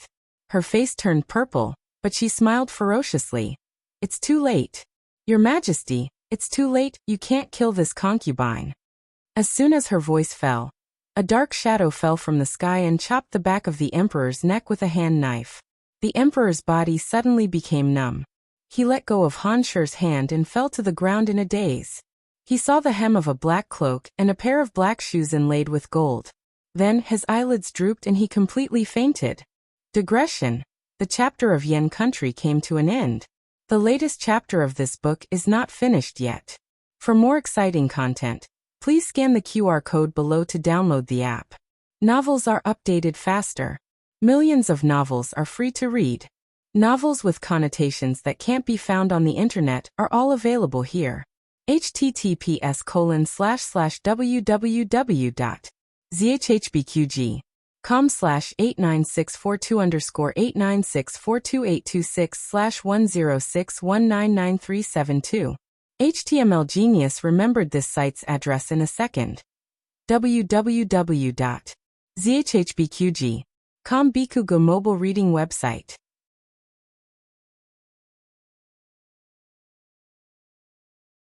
Chapter 801. The latest chapter of this book is not finished yet. For more exciting content, please scan the QR code below to download the app. Novels are updated faster. Millions of novels are free to read. Novels with content that can't be found online are available here. In the middle of the night, there was a sudden clap of thunder in the capital of Yin Kingdom. The young princess ate too many grapes before going to bed, and woke up in the middle of the night. She opened her eyes and said, "Mama, I want to pee." No one responded to her. She stayed on her bed for a while and couldn't hold it in any longer. She had to get up on her own. The young princess was a very shy little elder. She had stopped wetting her bed since she was 2 years old, so she decided to pee on her own. But with the thunder and lightning outside, she was a little scared. "Uncle, uncle." She sat under the small mosquito net and called out twice, but no one responded to her. She really couldn't hold it in any longer. Her little face scrunched up and she tried hard to hold back her pee. She slipped out of bed and walked barefoot on the floor. Eunuch Zhang. Everyone in the bedchamber seemed to have run out. She was the only one left in the hall that was illuminated by the flickering lightning. Her small body stood on the floor in a daze, like a pitiful little doll. Suddenly, a figure in a dragon robe walked in from the door. He was against the moonlight and was illuminated by the sudden lightning. The young princess was so scared that she shivered in front of her uncle, who was tall and majestic. She peed. There was a thunderstorm at night and the temperature was much cooler in the early morning. Little Jing Kong didn't officially live in the house of High Duke. He only came over occasionally and didn't come last night. As usual, his great-aunt and Gu Yan slept in their rooms. Gu Xiaoshan and Master Lu woke up early to practice carpentry. Gu Xiaoshuan's talent was amazing. Master Lu was no longer satisfied with teaching him simple craftsmanship. He began to slowly teach him various kinds of mechanism techniques. There were trustworthy servants in the courtyard, so Master Nan didn't need to cook. She went out early in the morning to pick herbs. The house of High Duke came over to have breakfast with Gu Jiao, Gu Xiaoshan and Master Lu. Recently, there had been a continuous stream of people asking the servants of the High Duke's estate for information. There were also unknown people secretly loitering around the entrance of the High Duke's estate. It should have been Muru Xian who had leaked the information, causing the Han family to be on high alert. Steward Zheng was already prepared. He had his subordinates collect the Han family's money while informing the Han family that they were on holiday. The High Duke has a few entertainers. They sing all day long in the backyard. In my opinion, I'm afraid that our High Duke's integrity will be compromised in his later years. Dukin knew nothing about this. It was all Steward Jung who acted according to the circumstances. Anyway, Dukin had said that it was fine as long as they could fool the Han family. As for how to fool them, that was up to him. After breakfast, Dukin sent Gu Jiao to the door as usual. Of course, it was still Gu Jiao pushing his wheelchair. After Gu Jiao moved into the public house, he increased the intensity of his rehabilitation. The flexibility of his arms and body had greatly improved. In the past, he could only lift his wrist, but now he could lift his entire arm slightly. His legs also had some strength. Although he couldn't stand, he could sway slightly when he was sitting or lying down. In addition, his vocal cords could finally make a sound. Although it was only one syllable, it was already a huge improvement. The father and daughter came to the door.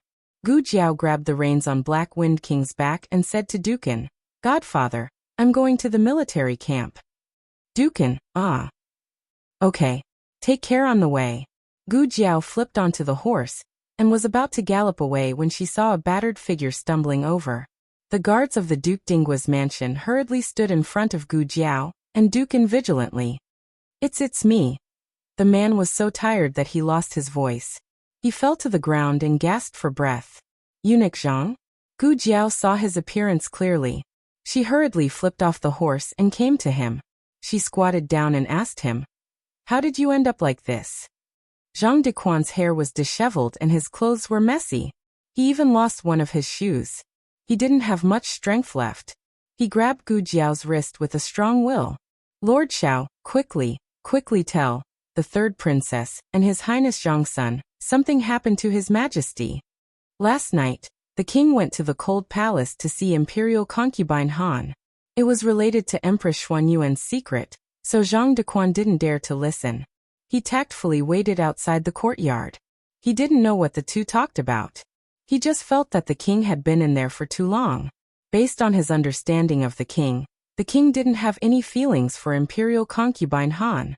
He should have come out after asking what was going on. He muttered in his heart and peeked inside weakly. It was this one glance that saved his old life. He saw a black-robed man descend from the sky and knock out the king with one palm. He wasn't the kind of person who would run away when his master died. However, knowing that he wasn't a match for the king and still rushing to die with him, that wasn't loyalty, but illness. He broke into a run. Perhaps the heavens didn't want him to die. There happened to be an imperial expert patrolling nearby. The imperial expert sensed the fluctuation of the expert's inner energy and used his light body technique to go to the Cold Palace to investigate. The two sides were probably entangled, which gave him the chance to escape. He originally planned to escape to the king's bedchamber to dispatch experts, but he was shocked to find that all the experts in the palace had been killed. He boldly guessed that when the king went to the Cold Palace to see Imperial concubine Han, someone sneaked in and killed them. After killing them, that person went to the Cold Palace to report to Imperial concubine Han and knocked out the king. He had never been lucky in his life, but tonight, he had brushed shoulders with the king of hell twice.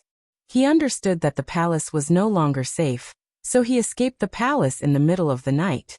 He didn't go to the State Preceptor Hall because he was worried that if Imperial concubine Han found out that he wasn't there, she would definitely guess that he went to the State Preceptor Hall to find the third princess and the imperial grandson.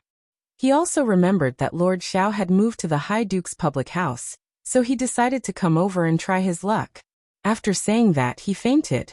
Steward Zhang was dumbfounded. "Hey, Eunuch Zhang, you should explain clearly what happened to His Majesty." Gu Jiao was silent. It couldn't be what she was thinking, right? Steward Zhang asked Gu Jiao, "Young master, what should we do with him?" Gu Jiao took his pulse and said, "He's fine, he's just tired and fainted. Carry him into the residence first. I'll go to the State Preceptor Hall." Nguogong said. Gu Jiao turned to look at Nguogong. Nguogong wrote on the armrest, "It's better for me to go. You go to the barracks as usual and pretend that you didn't see Eunuch Zhang. If there's anything, I'll get someone to contact you." Gu Jiao thought for a moment. "All right." Steward Zheng hurriedly asked someone to carry the fainted eunuch Zhang into the residence and repeatedly ordered the guards. No one is allowed to spread what happened today. Yes, the guards responded, and Guogong went to the state preceptor hall and secretly brought Xiao Heng onto his carriage. When Xiao Heng arrived at Feng courtyard of Nguogong's residence, Zhang Dequan had been woken up by Nan Shernyoung's acupuncture. Xiao Heng went to the side room to see him. In Gu Qingfeng's room next door sat his great-aunt, the old chancellor, and Gu Qingfeng and Gu Yan, who were eavesdropping. Nan Shernyoung was drying medicine in the courtyard. As she was drying, she approached the window of the side room. Master Lu was making crossbows, and as he did so, he came to the window. The husband and wife looked at each other. Zhang Dequan told them everything that happened last night, and didn't forget to add his own thoughts in the end. I felt that it was inappropriate at the time, but Your Highness Zhang Sun must understand His Majesty's temperament.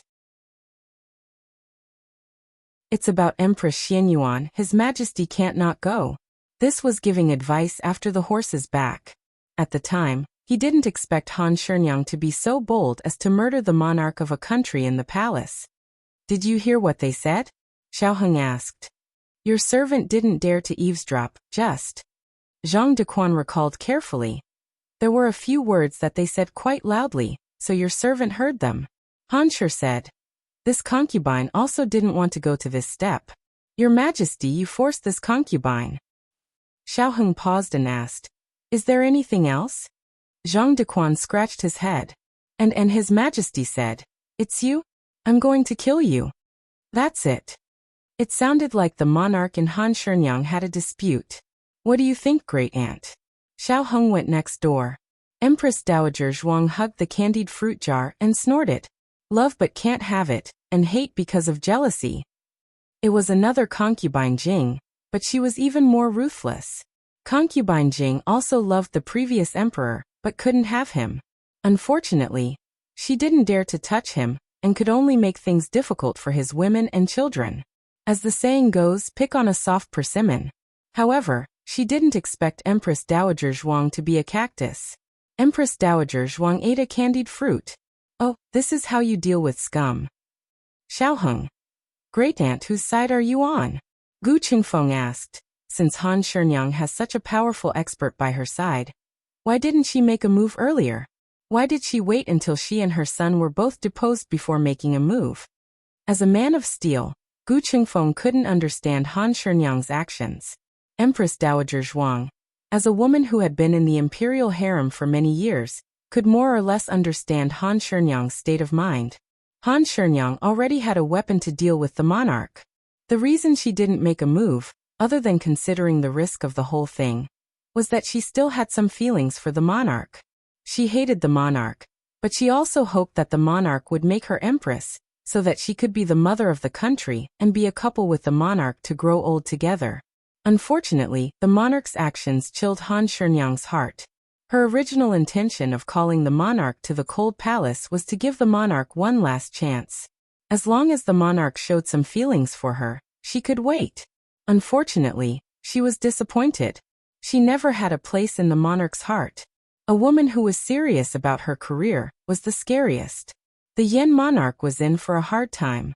On the other side, Steward Zheng, who went to the palace to inquire about the news, also returned. He reported the news to Dukin and the others. His Majesty went to the court. I didn't hear anything happened. However, eunuch Zhang, it was said that he was having an affair with a palace maid called you. He was worried that he would be punished, so he fled the palace in the middle of the night. Zhang Dequan, who had just walked to the door and heard this sentence. Zhang Dequan. His Majesty already knew about me and Qiu having an affair. I went to the open road. His Majesty can't punish me. I can't run away because of this. Everyone's mouth twitched. You really did have an affair with someone. This matter was very secretive. Other than the monarch, Zhang Dequan didn't let a second outsider know.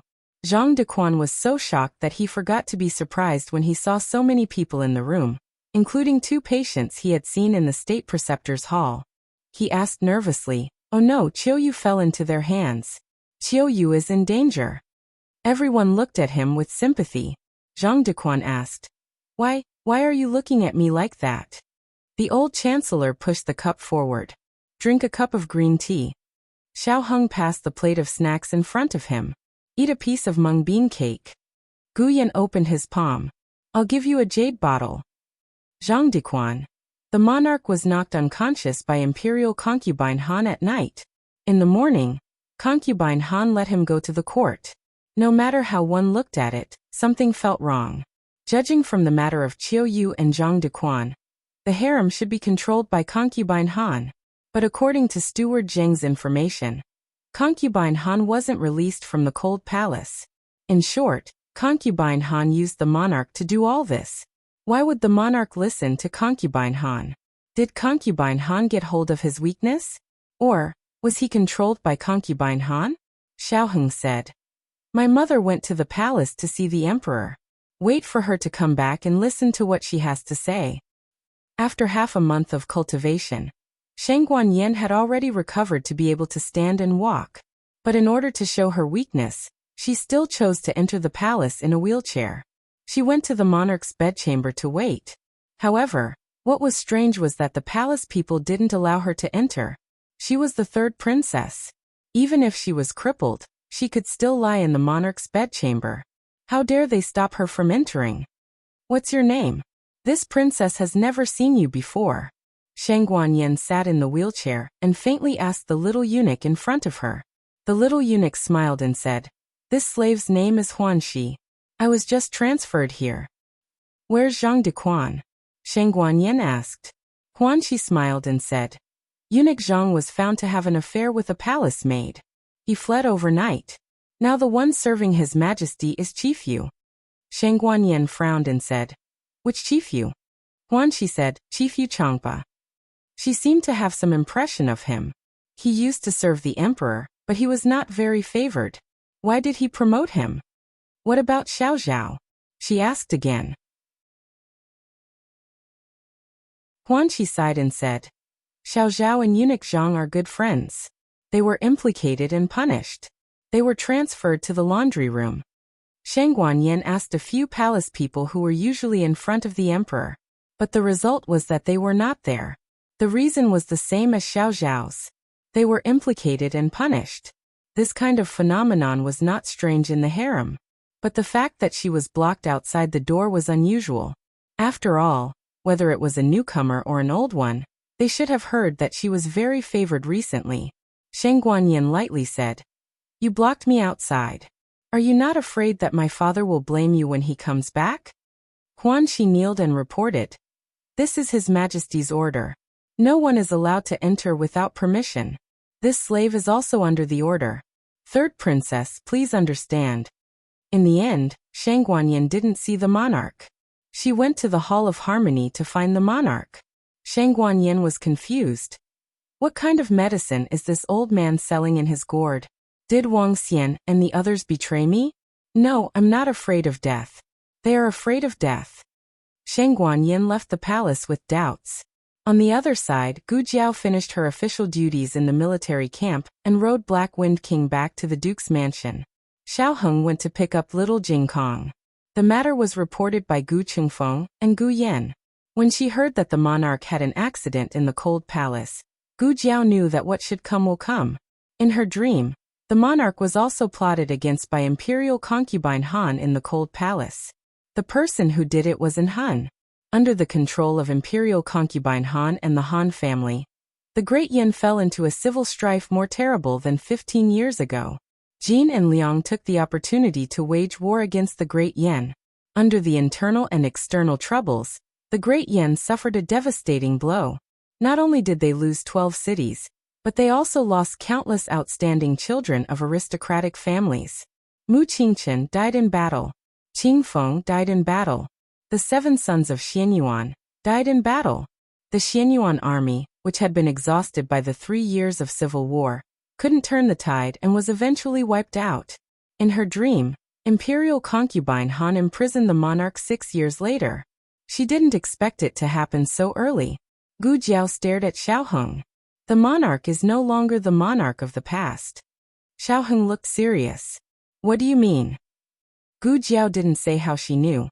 She just told him everything in her dream. He was replaced. The person who replaced the monarch was carefully selected by Lady Han. Not only was the appearance very similar to the monarch, but even the voice and habits of the monarch were deliberately imitated. This was the biggest trump card in Lady Han's hand besides En Hun. That day, En Hun went to the outer city to see this person. Xiaoheng didn't ask where Gu Jiao got this information. He trusted her, he didn't doubt her and wouldn't force her to tell him things she didn't want to say. I didn't expect Imperial Concubine Han to have such a chess piece, he said with a serious expression. Then the monarch, Gu Jiao said. The real monarch isn't dead. Lady Han couldn't bear to kill the monarch, she just imprisoned him.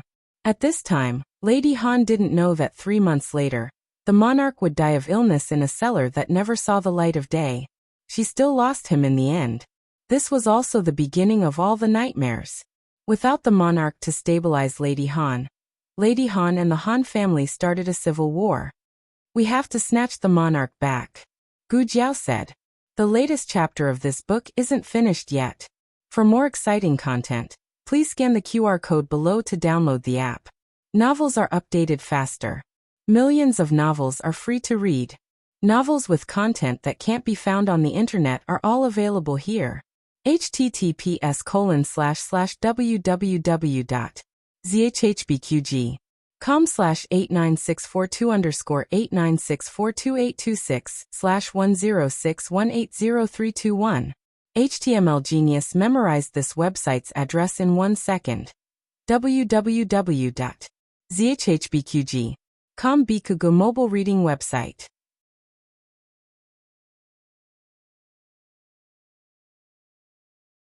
Chapter 802. The latest chapter of this book is not finished yet. For more exciting content, please scan the QR code below to download the app. Novels are updated faster. Millions of novels are free to read. Novels with connotations that can't be found on the internet are available here.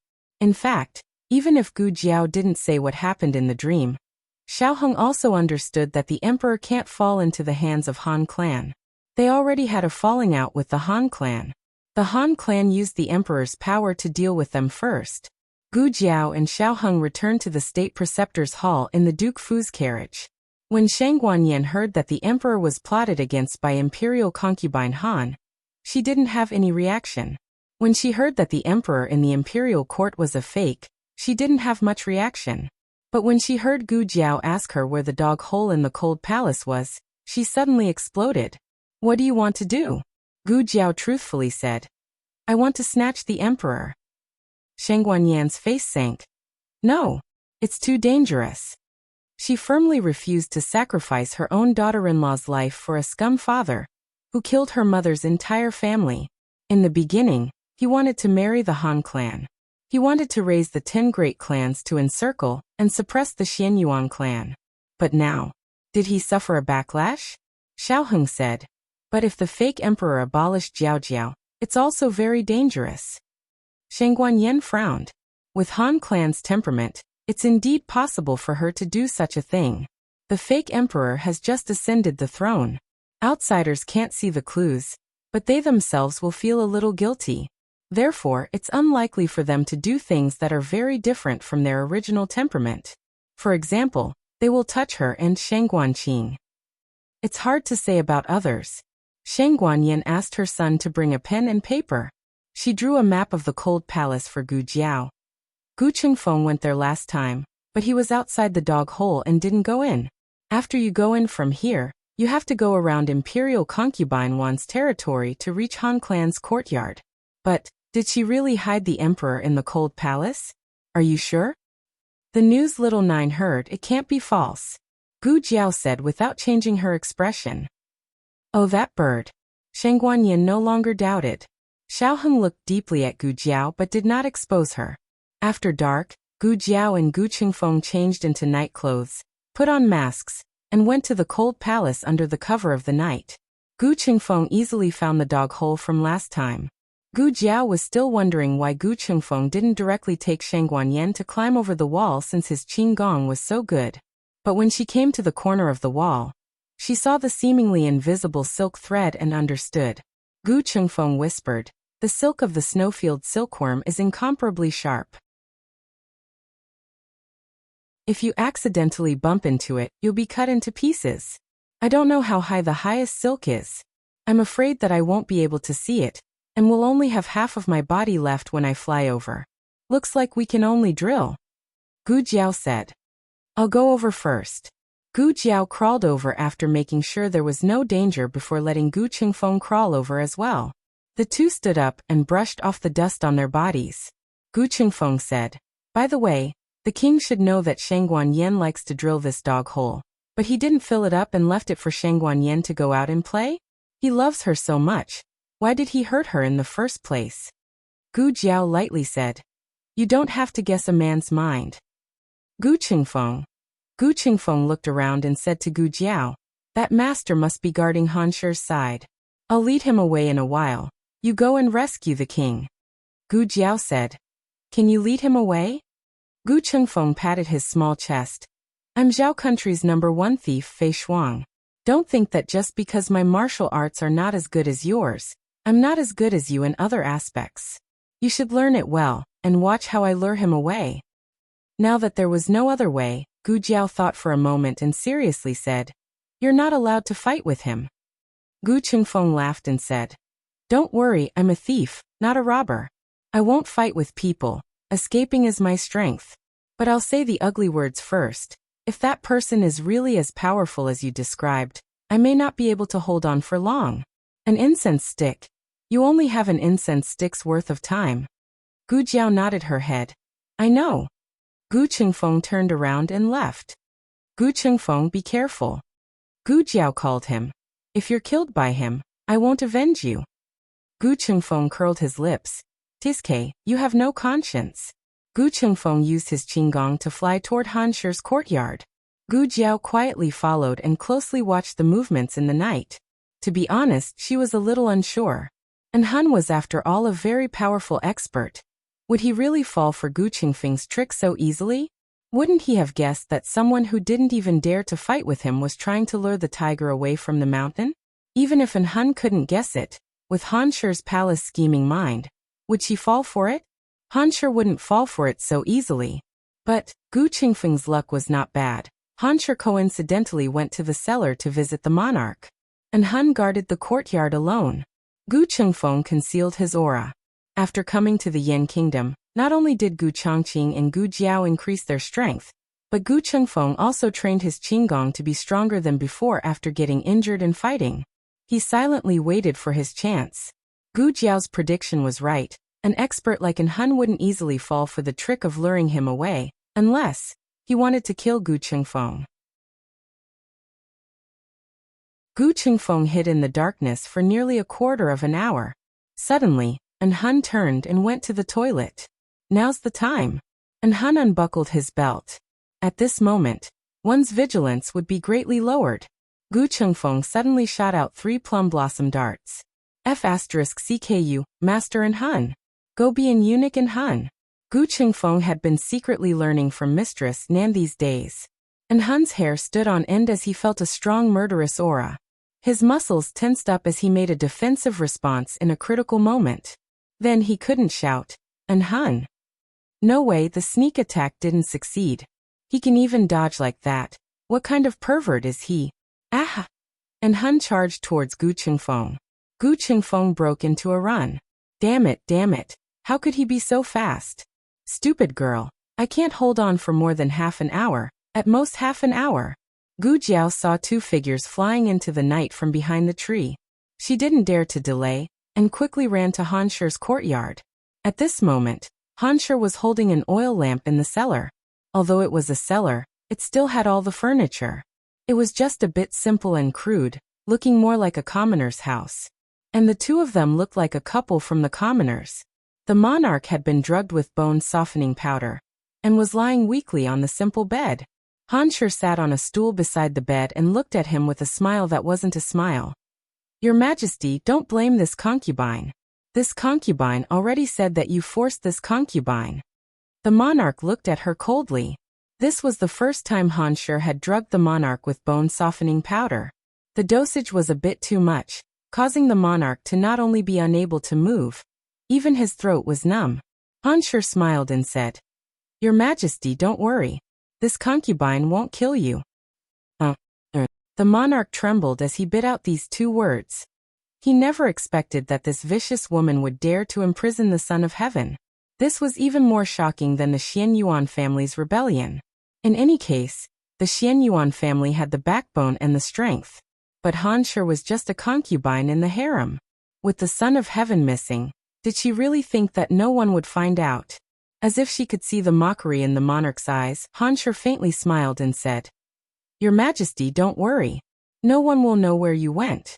In fact, no one will find out that you went missing." The monarch looked at her with a face full of caution and confusion. Han Shi smiled meaningfully and said, "Last night, Your Majesty came to this concubine's cold palace to sit for a while before returning. This morning, you went to court on time. In the afternoon, you gathered the military officials to discuss important matters. At night, you went to your own palace to read memorials for 2 hours." The monarch's expression changed. He stuttered. You. Han Shi's lips curled into a mocking smile. "Yes, this concubine found someone to replace Your Majesty. Your Majesty didn't expect this, right? This concubine called Your Majesty to the cold palace to give Your Majesty one last chance. If Your Majesty had only said that you believed in me, I wouldn't have done it. In truth, I also considered giving Your Majesty a goo or drug, but those things will harm the body. This concubine's heart aches for Your Majesty, and can't bear for Your Majesty to suffer." The monarch's heart was filled with disgust. Why didn't he find out earlier that this poisonous woman was a lunatic? Han Shi took in the monarch's disgust. Her smile disappeared and she coldly said, "Your Majesty, no matter how much you hate this concubine, no one will come to save Your Majesty. Your Majesty, take care of yourself." After saying this, she stood up and left with a cold face. Not long after she left, a small figure quietly flashed into the cellar. The monarch looked at the person who suddenly approached the bed with vigilance. Just as he was about to speak, Gu Jiao knocked him out with a stick. "Monarch." Then Gu Jiao directly carried him on her shoulder and fled with a whoosh. Digression, do you still have a monthly ticket? Vote for Jiao Jiao. The newest chapter of this book is not finished yet. For more exciting content, please scan the QR code below to download the app. Novels are updated even faster. Millions of novels are read for free. Novels that can't be found online are all here. https://www.zhbqg.com/89642_8964286/1061791149. HTML Genius remembers this website's address in 1 second. www.zhbqg.com Bikugo mobile reading website.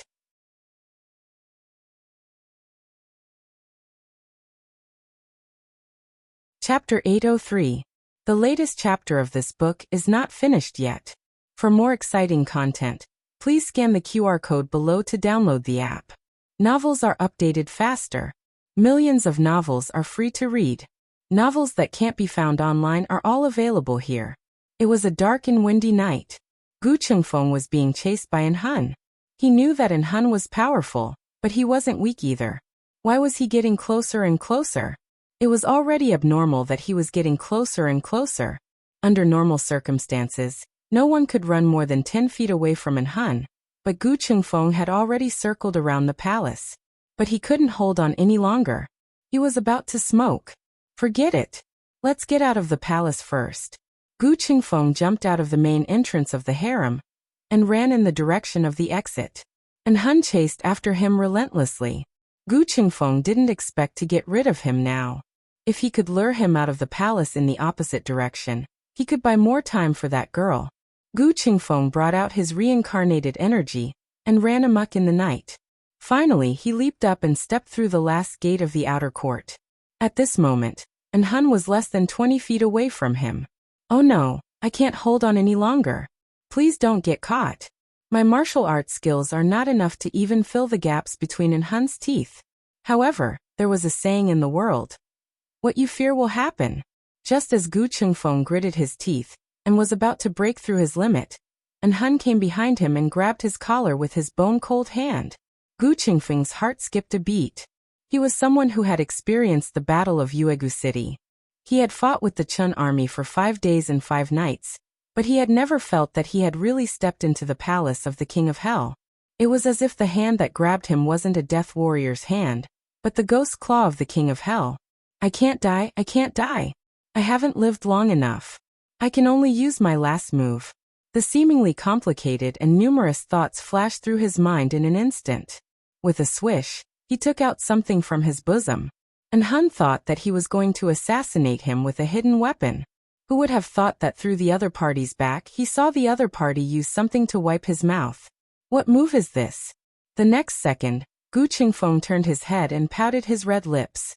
He leaned towards Hun affectionately. Trojan horse, Hun. F***ck. And Hun's breath stagnated, and his meridians started to circulate in reverse. The true qi in his dantian was extinguished as if a bucket of ice water had been poured on it.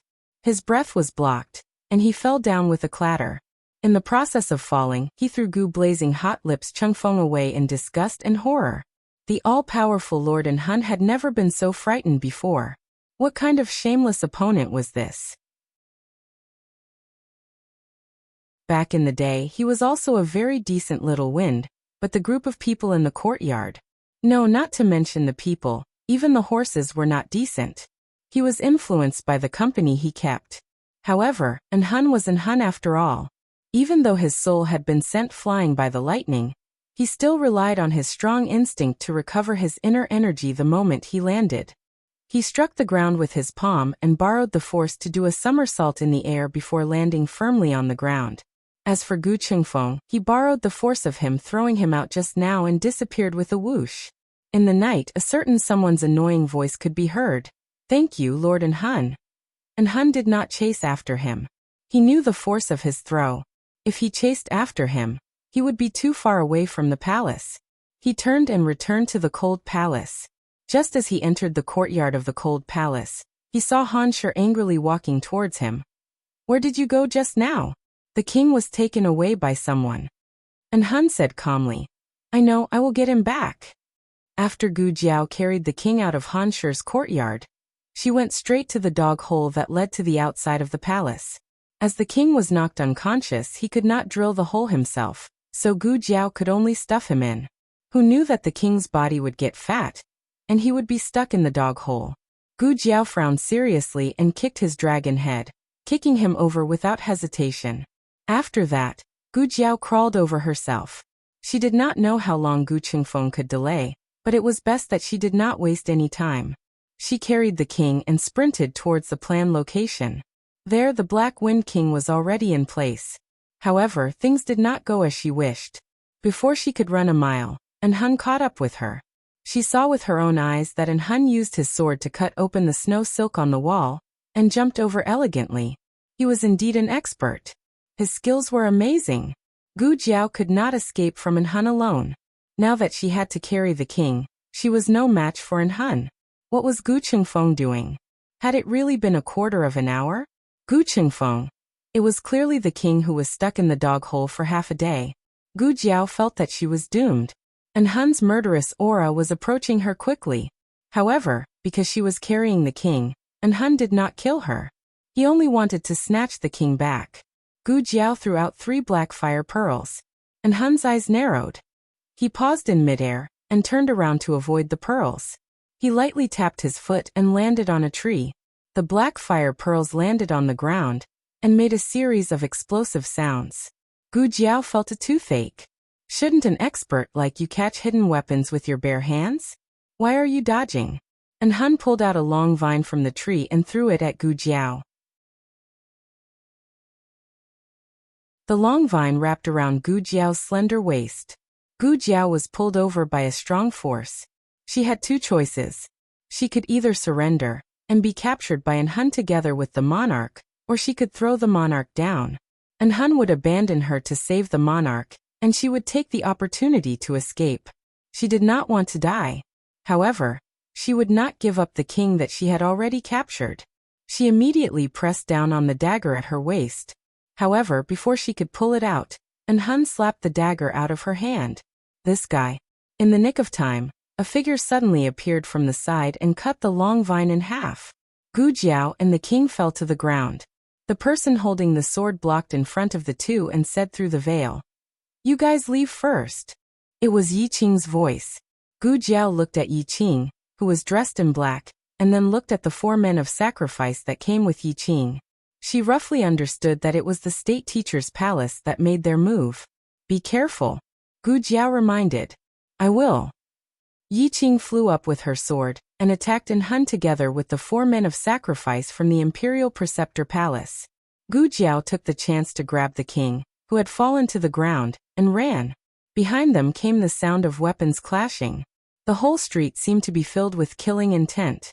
The eldest disciple of the state teacher's palace and the 4 men of sacrifice were a terrifying force, but to say that they could kill Hun was still impossible.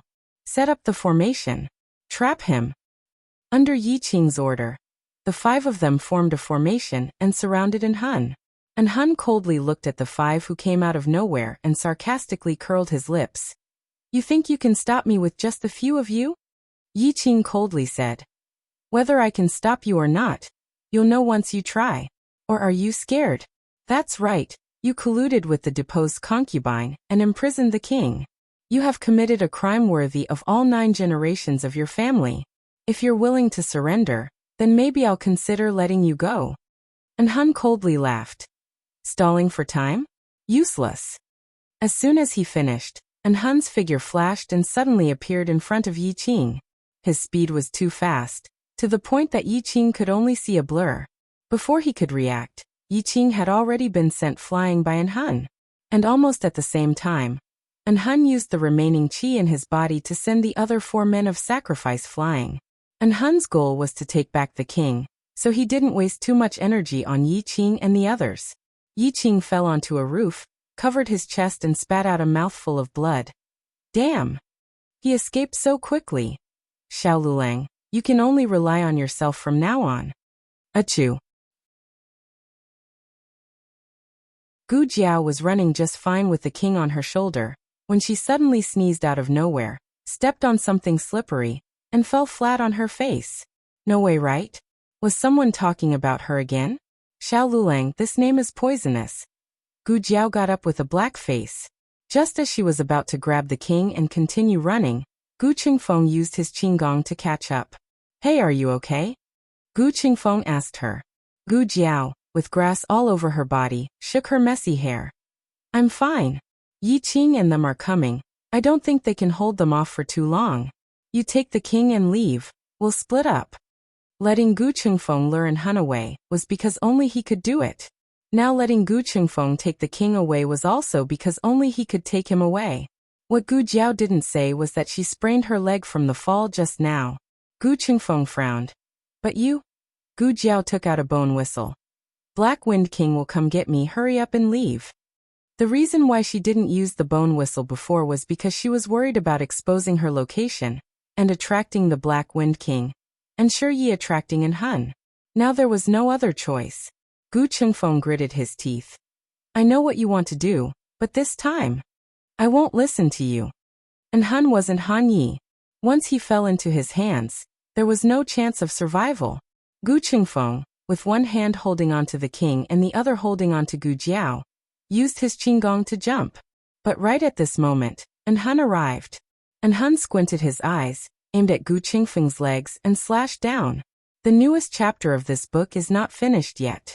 For more exciting content, please scan the QR code below to download the app. Novels are updated faster. Millions of novels are free to read. Novels that can't be found on the internet are all here. https://www.zhhbqg.com/89642_8964226/1061564662. HTML Genius memorized this site's address. www.zhhbqg.com Bikuj mobile reading website.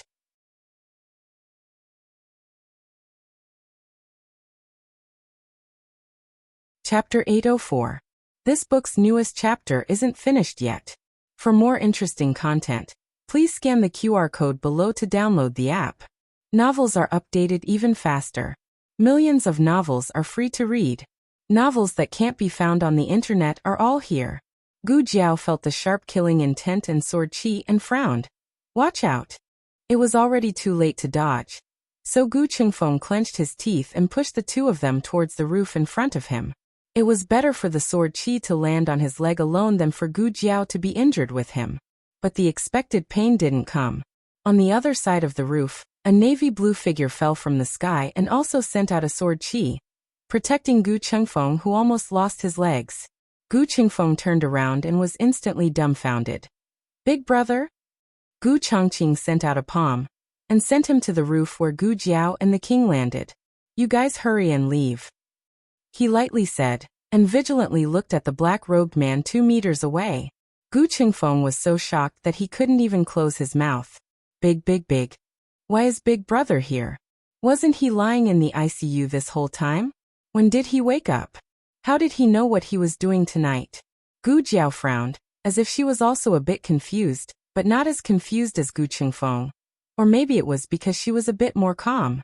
It had been almost a month since Gu Chongqing was injured. Although his body's stats were gradually stabilizing, he still hadn't woken up in front of her. The state teacher also said that he hadn't woken up. Did he just wake up? Then, thinking of Yi Qing's arrival, Gu Jiao guessed that the state teacher had somehow found out about her plan to break into the cold palace, so he arranged for Yi Qing to come help her, while also having Gu Chongqing, who had woken up, come save her. Was the state teacher and Gu Chongqing this close? Let's go, Gu Jiao decisively said. Gu Qingfeng worriedly looked at Gu Chongqing's back. But my big brother, Gu Jiao calmly said. And Hun's target is the king. As long as we take the king away, and Hun will immediately chase after us. In other words, this was the only way for Gu Chongqing to escape. Gu Qingfeng turned around and looked at his brother for the last time. He wiped his red eyes sadly and grabbed Gu Jiao and the king. With a leap, he disappeared into the endless night. After confirming that their auras had disappeared, Gu Chongqing heaved a sigh of relief. The medicine I gave you can temporarily suppress the aura in your body, so that others won't be able to detect the changes in you. However, you have yet to recover from your serious injuries. Even if I help you with your rehabilitation and training in secret, it will still be difficult for you to reach your ideal strength in a short period of time. The state teachers Gu Jiao Gu Qingfeng's Gu Qingfeng, Ti Gu Jiao Gu He, Ti He Gu, Gut, Ti, and Heat, Ti. He couldn't fight with An Hun, or else the medicine would be consumed faster. An Hun squinted his eyes under the mask. Ah, I remember now, you're Long Out Yin. You didn't die after being hit by my sword, you're really lucky. Gu Chongqing coldly said. I'm lucky, but your life might not be. An Hun sneered. Even if my sword didn't take your life, it would have destroyed your foundation. Let me think, how can you stand in front of me in perfect condition? Did the state teacher use poison on you and turn you into a death warrior? Gu Chongqing's pupil shrank. An Hun continued. But it's strange, you don't have the aura of a death warrior. Taking poison and becoming a death warrior were not necessarily related. There were 2 types of death warriors. One type was to learn the death warrior's skills from a young age, like the dragon shadow guards and most of the death warriors in the market. The other method was to take a poison that couldn't be cured, and then learn the death warrior's skills. And Hun and Sky Splitter were this type of death warrior. The advantage of the first method was that it was relatively safe, but the disadvantage was that it was limited by age. People who were over 5 years old could not learn it, and their strength was not as strong as the second method. The advantage of the second method was that it was not limited by age, but the disadvantage was that 99 out of 100 people who were poisoned died. It's hard for a normal person to survive after being poisoned, and with your injuries, it's even more impossible for you to survive the poison. But if it wasn't for the poison, how could you recover? And Hun's curiosity was completely aroused. Tell me the answer, and I'll let you go. Gu Chongqing said meaningfully. You really want to know? Why don't you answer a few of my questions first, and if I'm satisfied with your answers, I'll tell you. Young man, it's not good to delay time. And Han was not a fool, and he admitted that he was curious about the miracle on Long Outyen, but he would not be led by the nose by him. He looked calmly at Gu Chongqing. I won't kill you today, but after I settle the matter at hand, I'll go to the State Preceptor Hall to get the answer from you. You want to leave? It's not that easy. Gu Chongqing dodged and blocked In Hun's way with his sword. But In Hun was too fast, and before he could do anything, In Hun had already sheathed his sword back into the scabbard. Then, In Hun flashed past like a hurricane, and disappeared into the night. Gu Chongqing looked at In Hun's back view, and secretly tightened his grip on the sword in his hand. In the end he agreed to split up with Gu Jiao. After all, In Hun's target was the king, and as long as he left with the king, In Hun would definitely catch up with him. It would be much safer for the brat to leave on her own. That was his plan, but he did not know that not long after he left, Gu Jiao took out her bone whistle and blew it. Gu Chengfeng froze. Oh no. He forgot that this brat had a whistle in her hand. It's over, it's over. And Han will definitely chase after her when he hears the whistle. Gu Chengfeng turned around and wanted to save Gu Jiao. Wait, I can't do that. If I bring the king and Han brings him back, he will have no qualms and will definitely kill us on the spot. Run. The further the better. And Han might not waste time on her if he realized that the king was not in her hands. Gu Chengfeng clenched his fists tightly, and with the king on his back, he gritted his teeth and ran forward. And Han heard Gu Jiao's bone whistle, and indeed changed his path to chase after Gu Jiao. His qinggong was excellent, and he walked on the steep roofs as if he was walking on flat ground. He quickly saw the small figure shuttling back and forth in the alley, and with a cold smile he jumped and landed steadily in front of Gu Jiao. Gu Jiao suddenly stopped in her tracks. She turned around and continued to run. And Han easily jumped over her head and blocked her path again. Gu Jiao's face darkened. It was so troublesome to not know qinggong. And Han asked, where are the two of them hiding? Gu Jiao said, find them yourself if you have the ability. And Han slowly walked towards her with a murderous aura. Brat, killing you is just a matter of moving my fingers. If you know what's good for you, I'll give you a quick death. Gu Jiao laughed. If you kill me, my men will also kill the king. And Han's footsteps paused slightly. Gu Jiao's acting skills reached an unprecedented level at this critical moment, and she displayed her superb acting skills. I want the king because I want to save my own life, but if I can't save my life, then the king's life won't matter.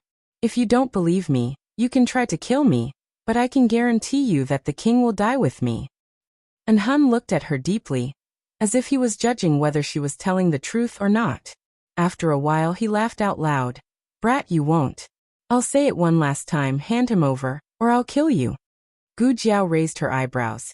If I hand him over, you won't kill me? And Han said, I'll kill you too. Gu Jiao crossed her arms. So, why should I hand the king over to you? As she spoke, she seemed to inadvertently look at an abandoned horse shed on the right. Inside. And Han smashed the roof of the shed, but there was no one inside. His face turned cold. Brat, you tricked me. Wait. Gu Jiao raised her hand and calmly signaled him to stop. I can hand over the king of Yen, but I have a condition. Let me see your face under the mask. In the 6 countries, no one has seen the faces of In Hun and Shi Tian. I want to see it. Anyway, I'm going to die soon, so you can fulfill my small wish. Gu Jiao was stalling for time. Black Wind King was on his way here. When Black Wind King arrived, she would have a 50% chance of escaping.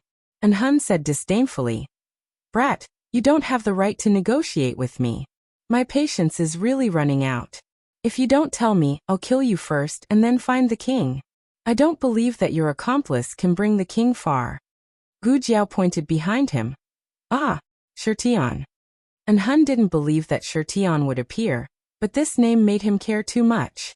He almost couldn't control himself and instinctively looked back. When he realized that he had been tricked again, Gu Jiao had already thrown out a bag of black fire pearls. He was blown back more than 10 steps. Gu Jiao took the opportunity to turn out of the alley. Boss.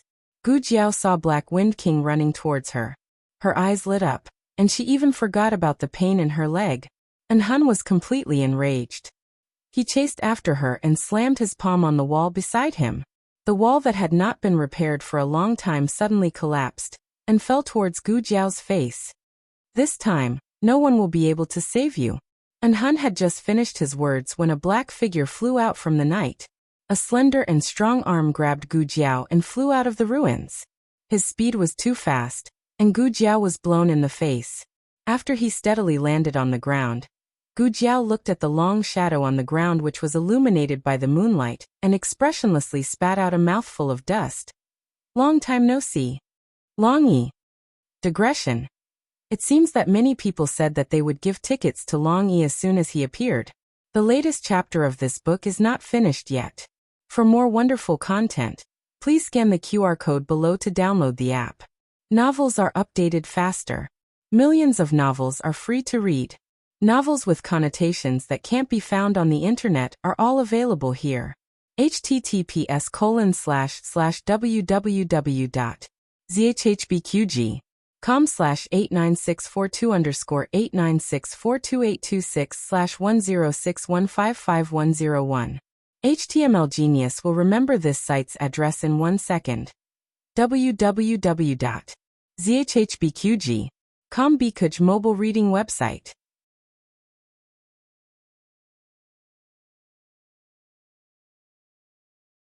Chapter 805.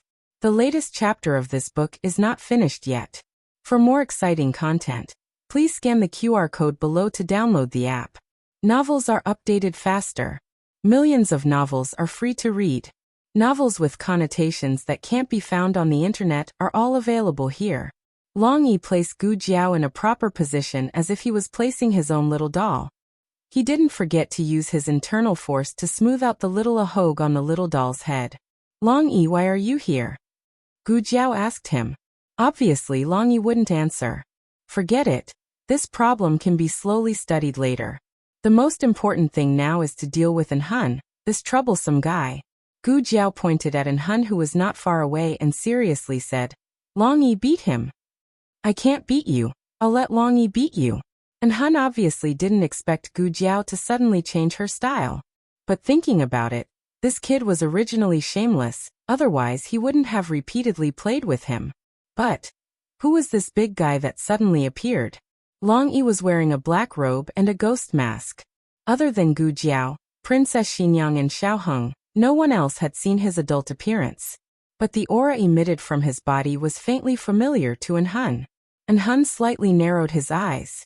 Why? Could it be because the other party was also a death warrior? Long Yi didn't move. He tilted his head and looked at Gu Jiao in confusion. Then he reached out his hand and pinched Gu Jiao's cheek. Gu Jiao opened her mouth and said incoherently, What are you doing? Long Yi looked at her throat with a confused face. Gu Jiao understood. After coming to Yen country, she used the voice of a teenager most of the time to avoid being exposed. Long Yi had never heard this voice. He thought that there was something wrong with her voice. Long Yi looked left and right, and saw that Gu Jiao's cheeks were numb. She wanted to close her little mouth, but she was unable to. She said, I'm not fine, you should beat salt people first. Give the opponent a little bit of basic respect, okay? That's not a small shrimp. He's the #1 death warrior of the 6 countries in Han. He has such a strong murderous aura. Why do you not seem to put him in your eyes? And Han looked at Long Yi and asked indifferently, Who are you? Gu Jiao took Long Yi's hand away. Long Yi turned around and looked at An Han coldly. Gu Jiao stuck out her little head from behind Long Yi and said with incomparable arrogance, Your uncle. An Han. An Han didn't argue with the child. His gaze landed on Long Yi's face again. Your aura feels familiar. I feel like I've seen you somewhere before. But since you don't want to tell me, I'll find the answer myself. Finished speaking, he suddenly used his internal force. Then raising his palm, he rushed towards Long Yi. The dragon shadow guards of Zhao country were all equipped with long swords, and Long Yi was naturally no exception. With a shake of his hand, he lifted the long sword from his waist into the air. Then he flew up and waved his hand. The long sword and scabbard were inserted into the bluestone ground where he had been standing. like a shield protecting Gu Jiao. With this as the boundary, those who break into this boundary will die. And Han looked at the long sword and scabbard that were inserted into the bluestone ground. It wasn't strange for the long sword to be inserted into the ground. After all, it was an offensive weapon. But the scabbard was blunt, and it was actually inserted deeply into the ground. From this, it could be seen how strong the opponent was. He slightly narrowed his eyes. Then let's see how powerful you are. Black Wind King rushed over from behind Gu Jiao. It stopped beside Gu Jiao and sniffed Gu Jiao's aura. I'm not injured. Gu Jiao touched its head. She only sprained her right leg slightly, nothing serious. One person and one horse quietly watched the duel in the alley. A true expert never needed too complicated and flashy moves, especially a death warrior whose mission was to kill people. Every move was simple and crude, directly hitting the vital points. Long Yi used his fist, while En Hun used his palm. Long Yi's fist was aimed at En Hun's chest. With Long Yi's strength, he could instantly punch through En Hun's chest and make his heart explode. Of course, En Hun wouldn't let Long Yi have his way so easily. He used his palm to block Long Yi's fist. But Long Yi's strength was beyond his imagination. He thought that he could shake Long Yi off with his palm, but who would have thought that Long Yi would use his unstoppable strength to force En Hun to slide back dozens of steps? The soles of his shoes were almost smoking from the friction. En Hun was forced to the entrance of the alley. He stepped on the wall behind him and used the force to jump over Long Yi's head. He arrived behind Long Yi and planned to sneak attack Long Yi's heart with his palm. Long Yi turned around and punched. En Hun was sent flying by Long Yi's strength. Gu Jiao, wah! When En Hun was about to hit the roof, he stretched out his hand and grabbed the corner of the roof. His body twisted a few times to dissipate the huge force. Then, with a forceful pull of his arm, he did a side flip and landed steadily on the roof. He narrowed his eyes and looked at Long Yi, who was in the alley. A trace of disbelief flashed through his eyes. Although he had only used less than 50% of his strength, one should know that in these years he had only used 30% of his strength at most. It was the first time in 20 years that someone could send him flying with a punch when he had used almost half of his strength. Who are you? He asked coldly. After Long Outyin, En Hun was very curious about this dark-clothed death warrior. As an expert, other than constantly improving his strength, he also had to study different opponents. Long Yi didn't answer him. Within the 6 countries, only the Dragon Shadow Guards of Zhao Country were trained to be silent death warriors under the special request of the late emperor. The rest of the death warriors were not like this. Therefore, in En Hun's eyes, Long Yi's silence meant that Long Yi was too lazy to talk to him. En Hun felt that he had been offended. Gu Jiao sat on the back of the horse and calmly looked at En Hun, who was on the roof. She smiled faintly and said, "Hey, the one called En Hun. Why aren't you fighting? Are you afraid? If you obediently kowtow to me and admit defeat, I might consider giving you a quick death." En Hun snorted and looked at Gu Jiao. "Kid, your tone is too arrogant. I only used less than 50% of my strength just now. Do you really think that a death warrior that you casually invited from outside can be this lord's opponent?" Gu Jiao raised her eyebrows. "This lord? You don't have much strength, but you talk big." This was what En Hun had mocked Gu Jiao before. "You are young, but you talk big." Now Gu Jiao was arrogant and domineering. En Hun coldly said, "Kid, don't be complacent too early. After I kill him, the next one to kill is you." Gu Jiao turned her head and looked at Long Yi. "Long Yi, he is fierce to me." En Hun. Long Yi's eyes were cold. He fiercely stomped on the ground and rushed towards En Hun, who was on the roof.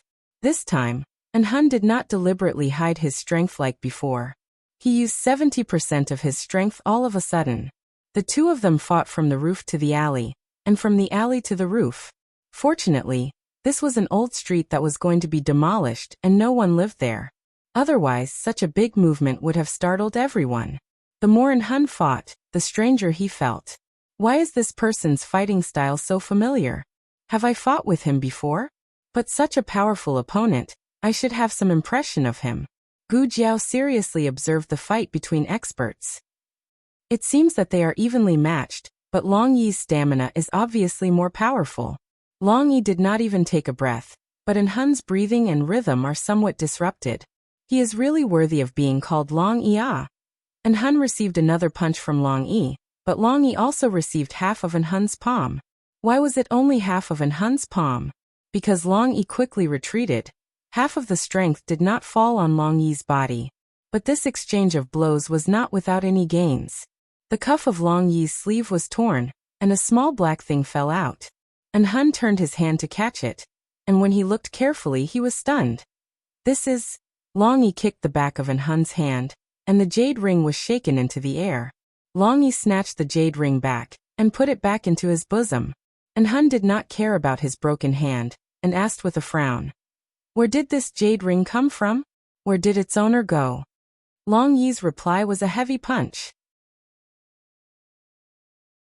And Hun looked deeply at Long Yi, and then he made an incomparably bold decision. He took the risk of getting injured, and took Long Yi's punch head-on. And at the moment when his shoulder blade was almost broken, he took off Long Yi's mask. When that face, which was very similar to the one in his memory, but much more mature, entered his eyes, his entire breathing stopped. He forgot to resist, and fell down rapidly. He opened his eyes wide in disbelief. How can it be you? Sky Splitter. Impossible. Absolutely impossible. Shirtian had disappeared for 20 years, and according to his understanding of Shirtian was most likely dead. Otherwise, Yin Country would not have had no news of Shirtian for so long. But if he wasn't the Sky Splitter, how could he have the same face as the Sky Splitter? It was just that he did not have the immaturity of a teenager. No wonder he had a sense of déjà vu from the beginning. It was Shirtian. Shirtian was back. But why was Shirtian with a person from Zhao Country? And Shirtian's eyes? Why were there no manic and murderous aura? Suddenly, a voice flashed in his mind. If you see a teenager with a pair of blood-red eyes, that is Shirtian. Shirtian has no humanity, no weakness, he only has one instinct. To kill. The latest chapter of this book is not finished yet. For more exciting content, please scan the QR code below to download the app. Novels are updated faster. Millions of novels are free to read. Novels with connotations that cannot be found on the internet are all available here. https://www.zhhbqg.com/89642_8964286/106134672. HTML Genius remembered the website address in 1 second. www.zhhbqg.com Bkuj mobile reading website. That you're tuning in to the Earbook Haven YouTube channel. Don't forget to subscribe and join us on this journey to catch the most captivating stories.